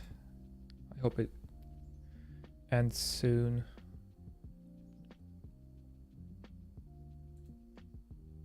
I fucking hate wars and any conflicts.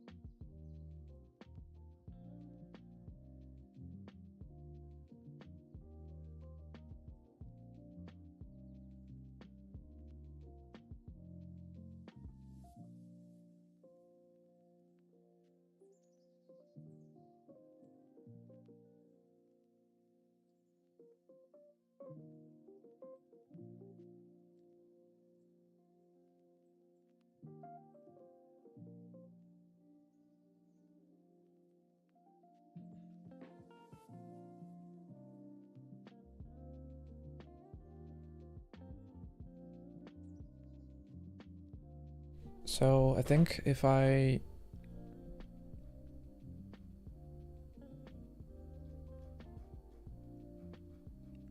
I need is 4 thumbnails.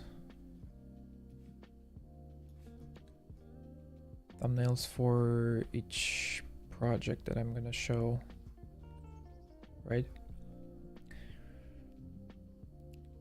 Sketch is a tricky one. It's not about UI. I've only done like 2 or 3 pieces of UI when I was working for Sketch, but it was mostly illustrations and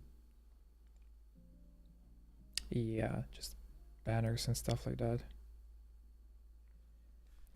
Data Axle is gonna be interesting, but it's also not one of the projects I would like to show because it's a mess. I will have to do some cleaning up in that file. Frame.io actually has some sick stuff, so that I can show. Interesting.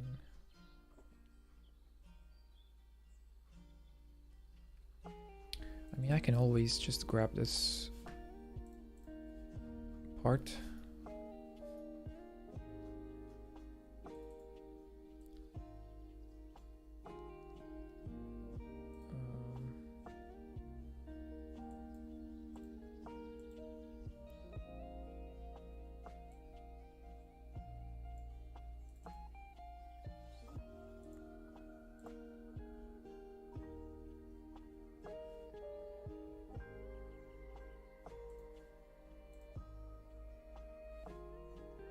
And I can create a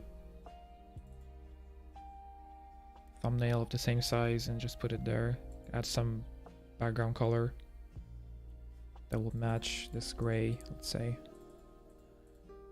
This will keep it all super consistent.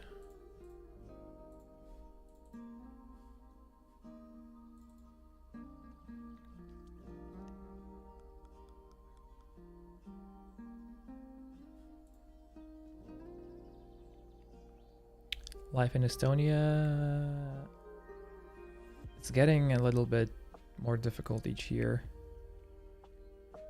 Increasing taxes, just trying to squeeze out money out of every possible way, and like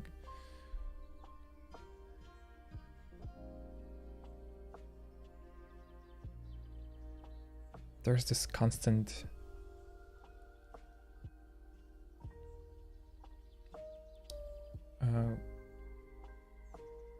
dark message sort of weighing on top of people. Basically, the news are constantly saying that, like, prepare for war, we're the next.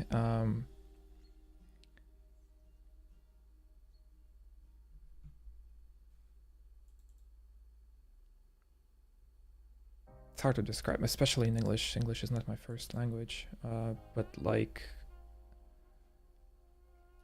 it's almost like from every news source, they're trying to tell us to prepare for war.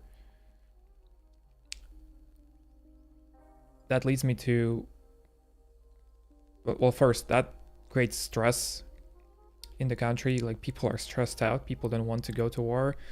People don't want to die, obviously. And I'm sorry for any nation that has to undergo a war for whatever reason. It's just that when you constantly say stuff like this on the news, even if it's not propaganda, which, I mean, at this point, everybody has their own propaganda, you just don't want to live in this country anymore. Like, it kind of creates this fear for the future. You don't know what to expect from tomorrow. Young people are leaving the country for good.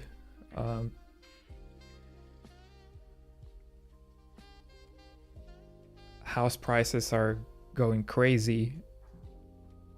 Cars are also super pricey. Like, I mean, everything is getting super expensive. And how the heck do you want to build a family, buy a house, and live here in Estonia when all you hear from the news is prepare for war, and like in 3 years we're just gonna be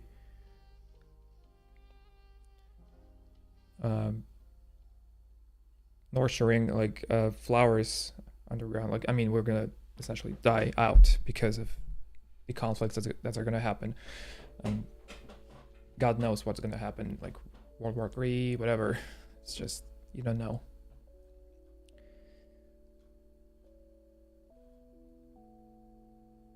It demotivates you to live prosperously in Estonia because of the news.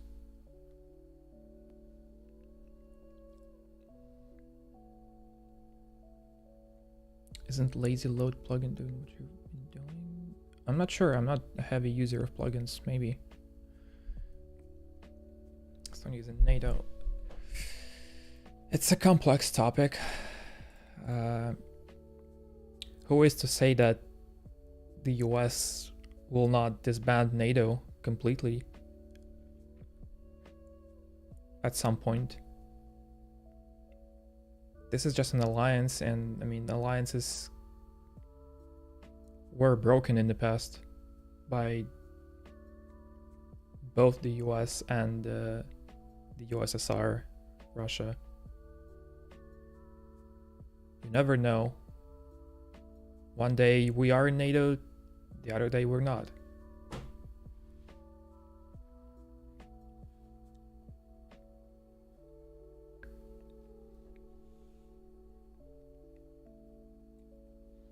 And then people are saying that, I mean, Russia can also attack smaller countries like the Baltic states to test out NATO. Like how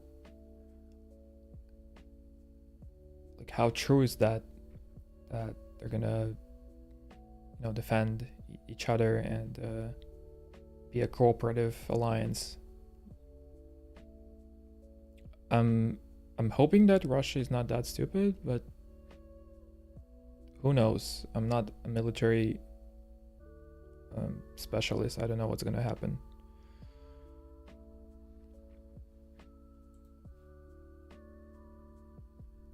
Anyway, I've been talking way too much.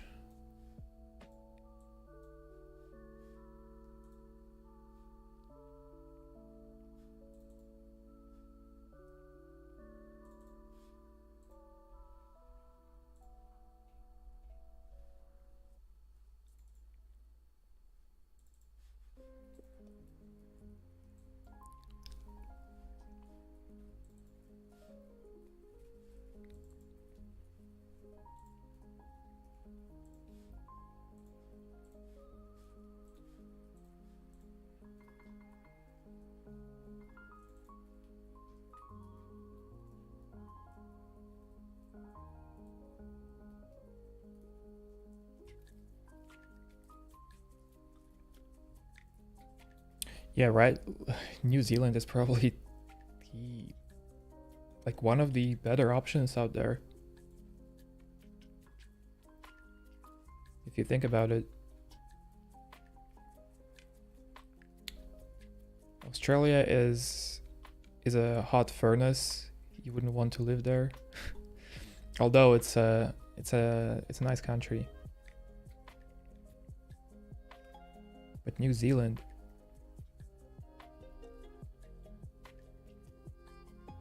yeah, that'll be one of my top picks probably. I would say Norway and Iceland would be my top picks overall, maybe Japan too. Overall, if we don't consider, you know, military alliances and stuff like that. Japan is kind of close to the whole Korea situation and China. And you don't know what's going to happen, since they are allies with the US, and China hates the US and so forth. Finland, NATO. So if conflict is to happen in Europe, it's going to happen there as well. Same with Norway and Iceland. Is Iceland in NATO too? Yes, it is. Which means if war is to come to Europe, it's going to come to Iceland as well. So it's not safe. But if wars never happened, I wish Iceland and Norway and Japan would be my top choices.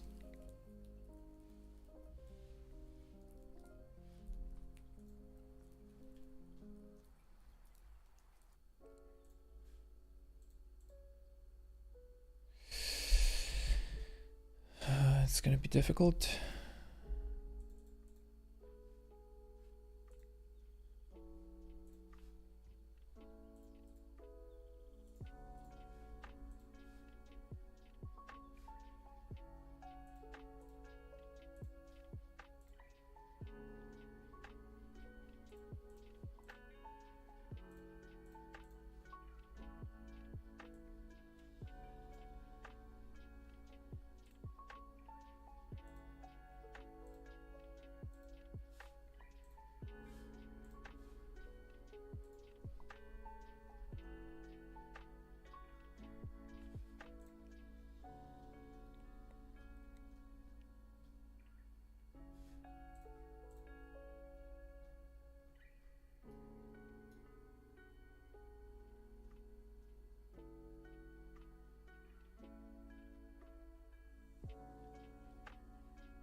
Probably add more copy for each project. Probably 4 lines would be perfect. And then have a proper button over here, and then it's gonna be pretty nice. My problem is this is essentially a website, a window, and this thumbnail, I mean, this website takes the entire width of the thumbnail, so it's like the whole image is the website, whereas here is the app, and there's some white space around it, which is a nice background picture in this case. But since I'm a consistency freak, or I try to be, either I do the same thing and enlarge this to be the same size of the thumbnail, the Frame.io window, whatever, and make it look like a wireframe, a very simple skeleton design, just to match this. Or since we have some white space here, maybe I should consider adding some around here and make this smaller.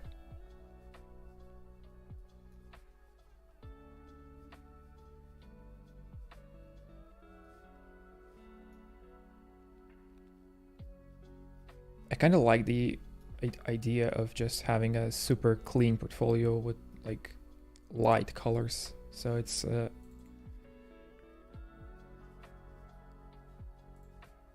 looking very, you know, consistent and similar. But then on hover, once you hover your mouse on top of this, you will see the actual UI kind of fading in over this.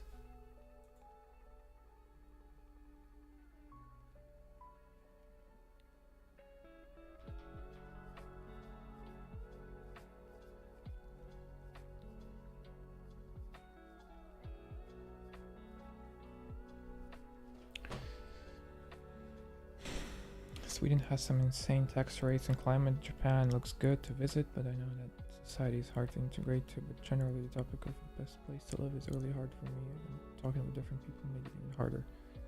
There is no perfect place. There is no perfect place.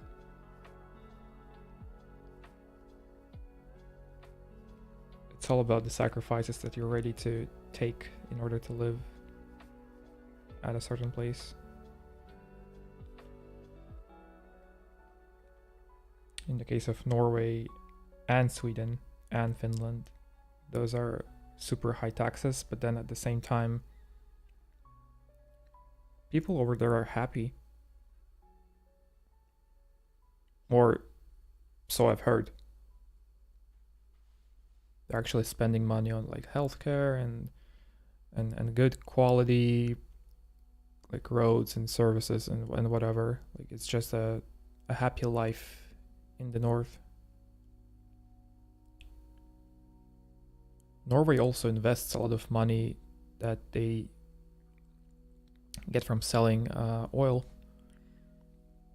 They sell their oil and they invest money into stocks.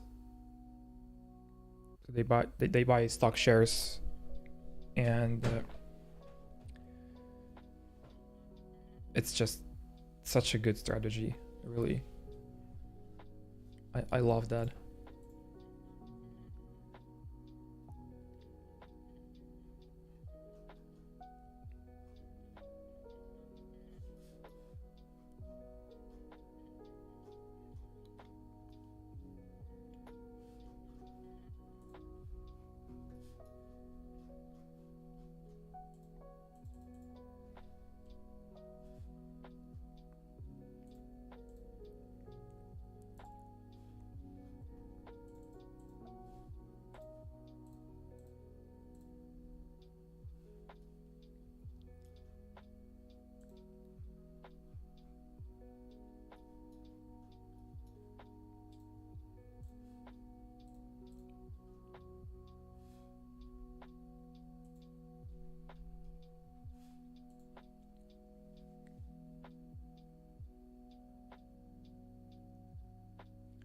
variant, if it's possible to make the second one the same, would be great.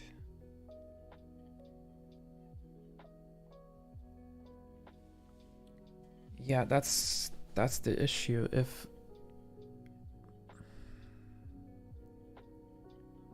I want to do that,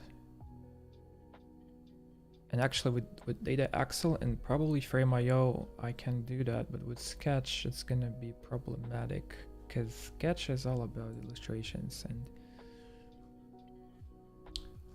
how do I make this look? I mean, I can do that. Yeah.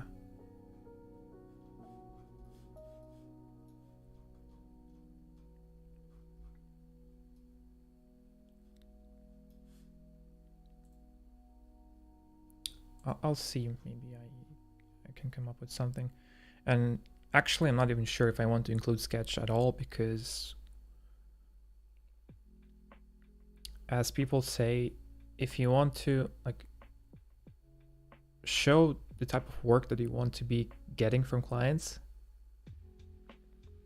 if you want to make illustrations, then show illustration work. If you want to design user interfaces, show UI work. At Sketch, I didn't do a lot of UI work because that was not my job.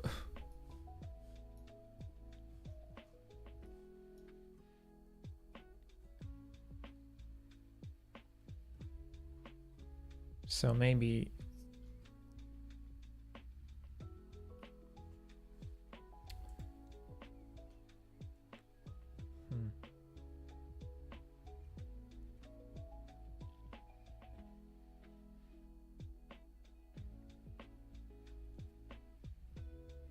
maybe just showing 3 is enough.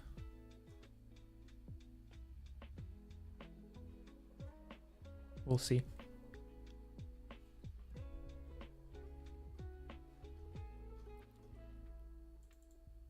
Now this is interesting. What if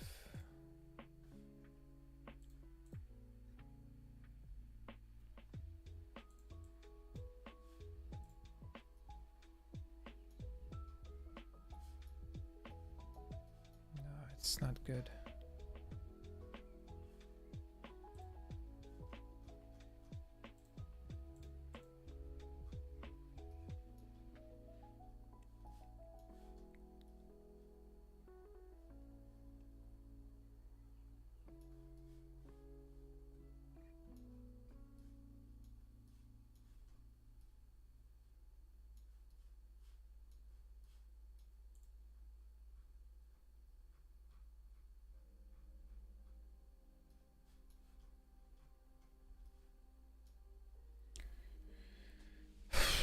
It's kind of difficult to imagine how much work I've put into this website overall.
Fuck it.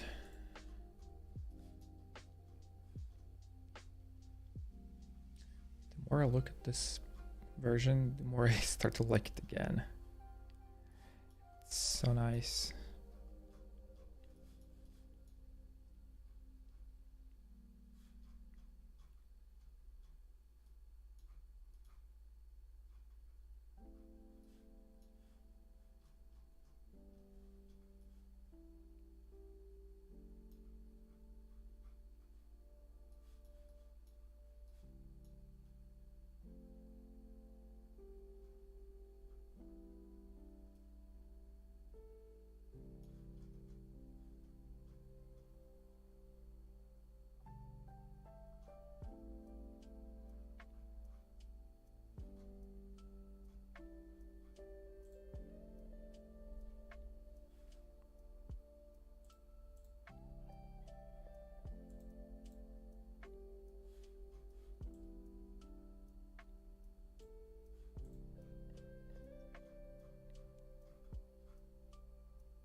looking for advice and designing an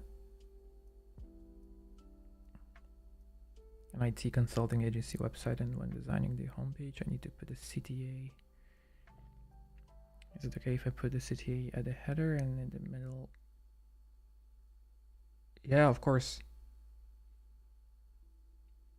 CTA should be the most important item on the page, and preferably it should be very noticeable and big. So like, for instance, instead of this button that I have in here,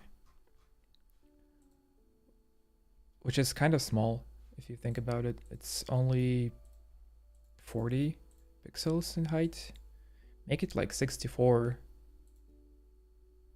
Make it more in your face, especially if it's in the middle, you can make it super big.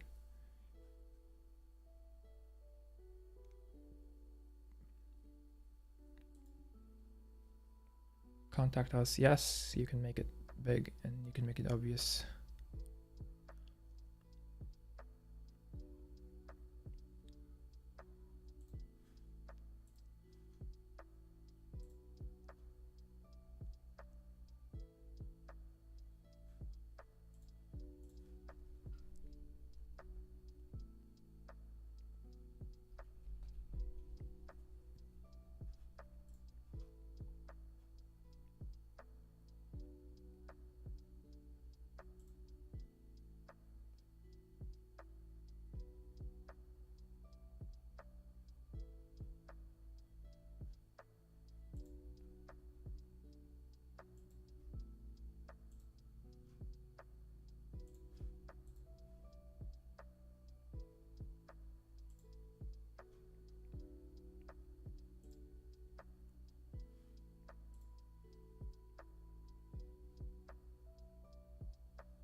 Too dark. It is dark.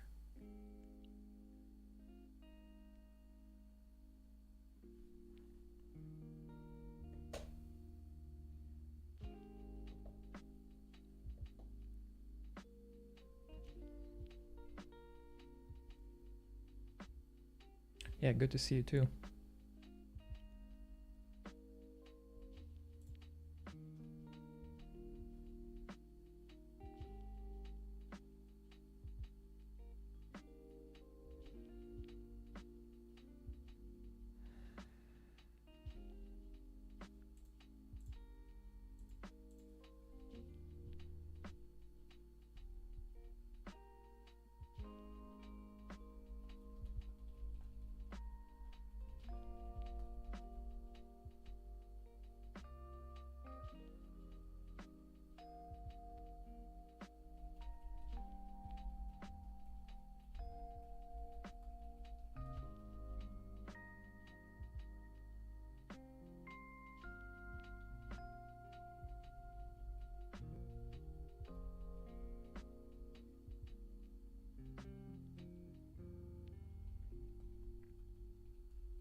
Hello, Charlie.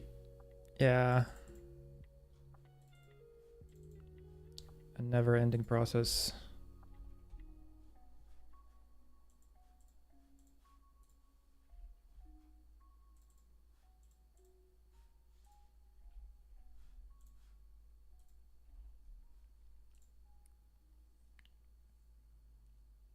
Hey, Joy. Yeah, it's your typical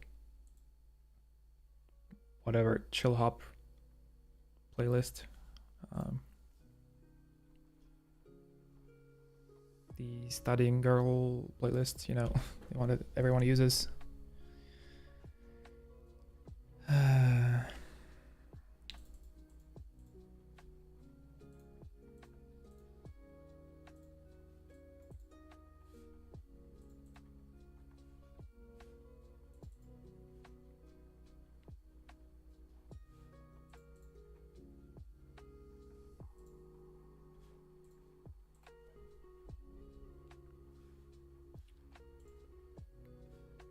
Trill hop.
This could also look like,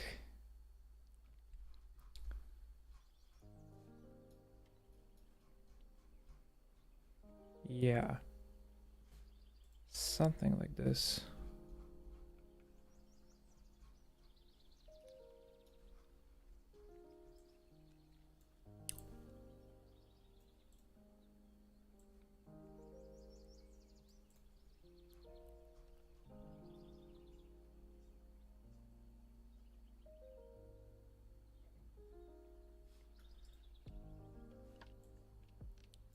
So it's like, imagine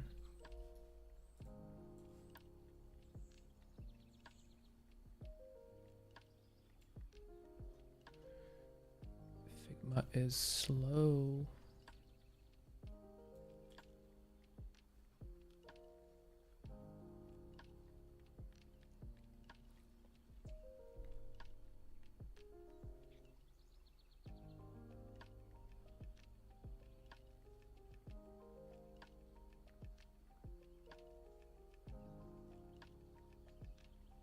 So it's like this project card is going on top of this one. This becomes smaller, goes behind it.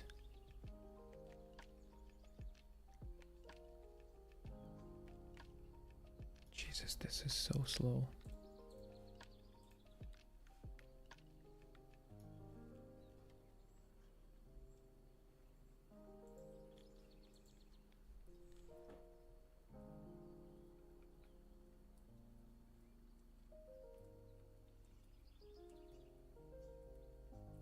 Which means that we don't need this and this.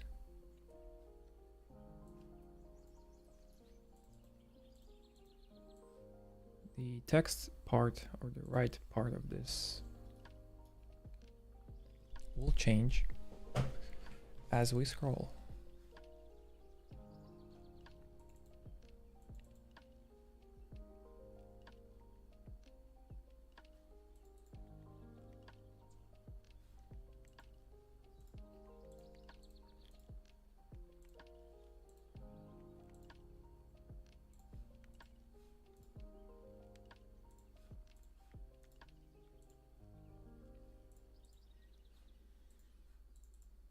So it's like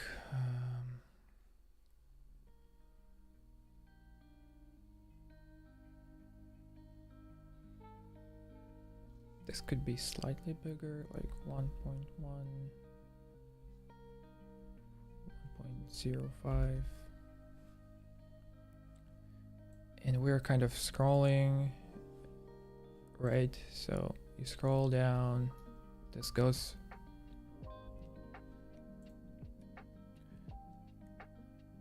It goes like this, kind of creeps in from the bottom. This now becomes a previous card, and so it gets smaller and gets behind this one. While it's happening, the icon, the name, and everything else here changes to frame.io, and yeah.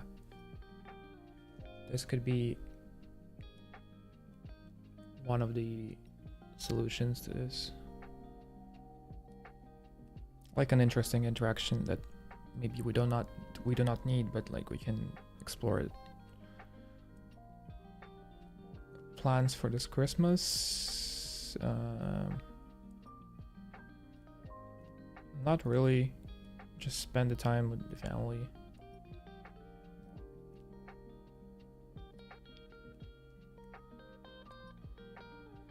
Oscar, hello.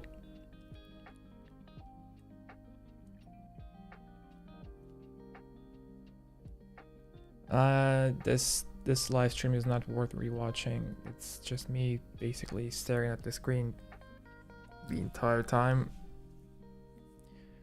Do not worry about it. But thank you for coming.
Well, thank you.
This will be fun.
Figma, yeah, it is Figma.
In the world of Sigma male, be a Figma male.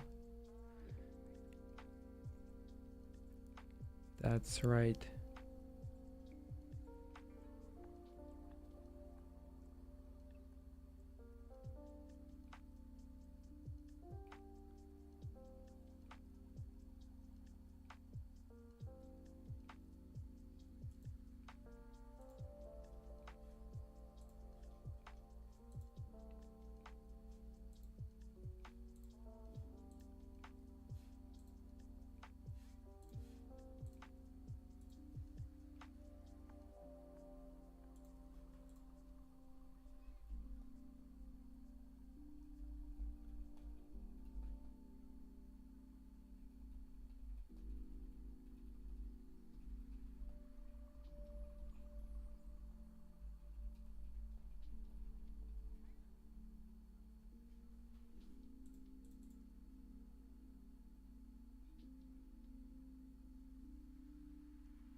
This could be...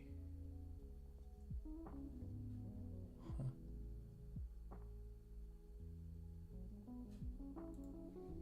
Dashboard.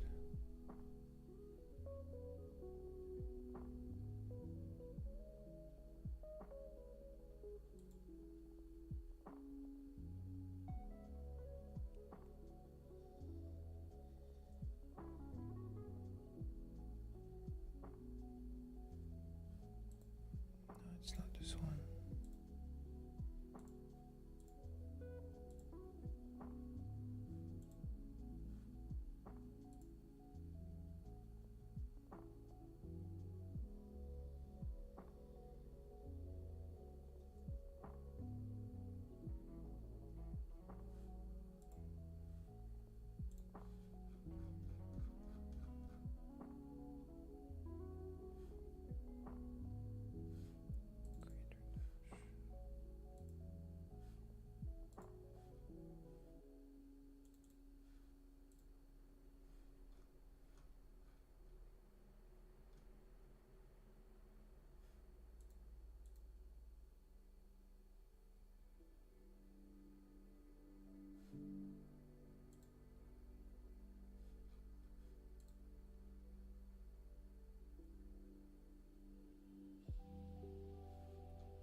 Okay, this stuff is actually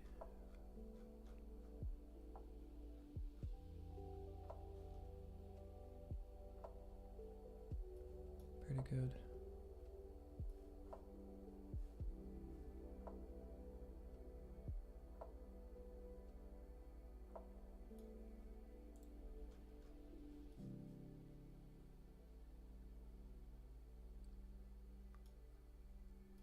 Kind of.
Okay, I think I'm gonna be wrapping this up for now. I think this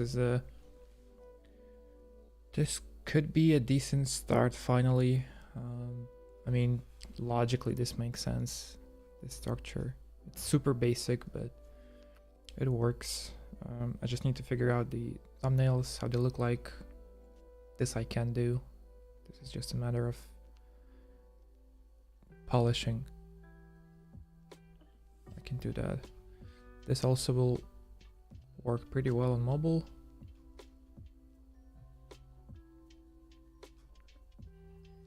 I just think maybe this part, this white space, I can maybe make a little more interesting using some interesting like textures.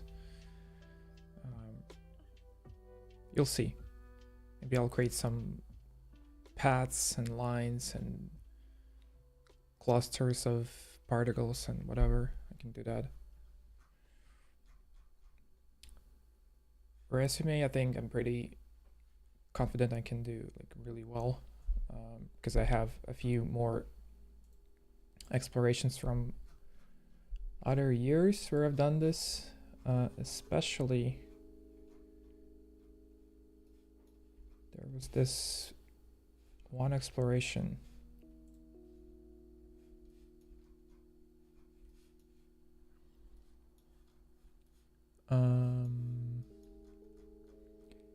Yeah, this one. This is so clean that I'll probably use something like this.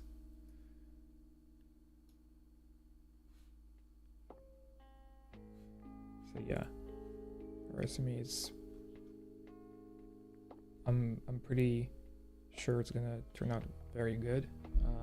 Store, it's gonna take some thinking.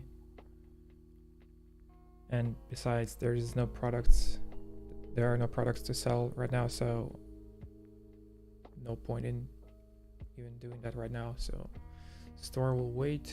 Playground is a nice one. This is a section where I want to explore. First of all, adding some other work that didn't go to their own dedicated pages, so smaller work, concepts, fun experiments, I don't know, icon work, stuff like that. Stuff like this will go into Playground, because why not? I could also make it like multi-sectional, so I can add my hobbies, maybe a photography section where I share my photos, music that I like, maybe even music I create, because I have a few instruments. I'm playing them every now and then, but nothing serious yet, but maybe in the future. Just lots of fun stuff that is not necessary, but could be nice in forming some sort of a connection with the person, if you want that. Anyway, I'll be going. Thank you everyone who joined. Sorry for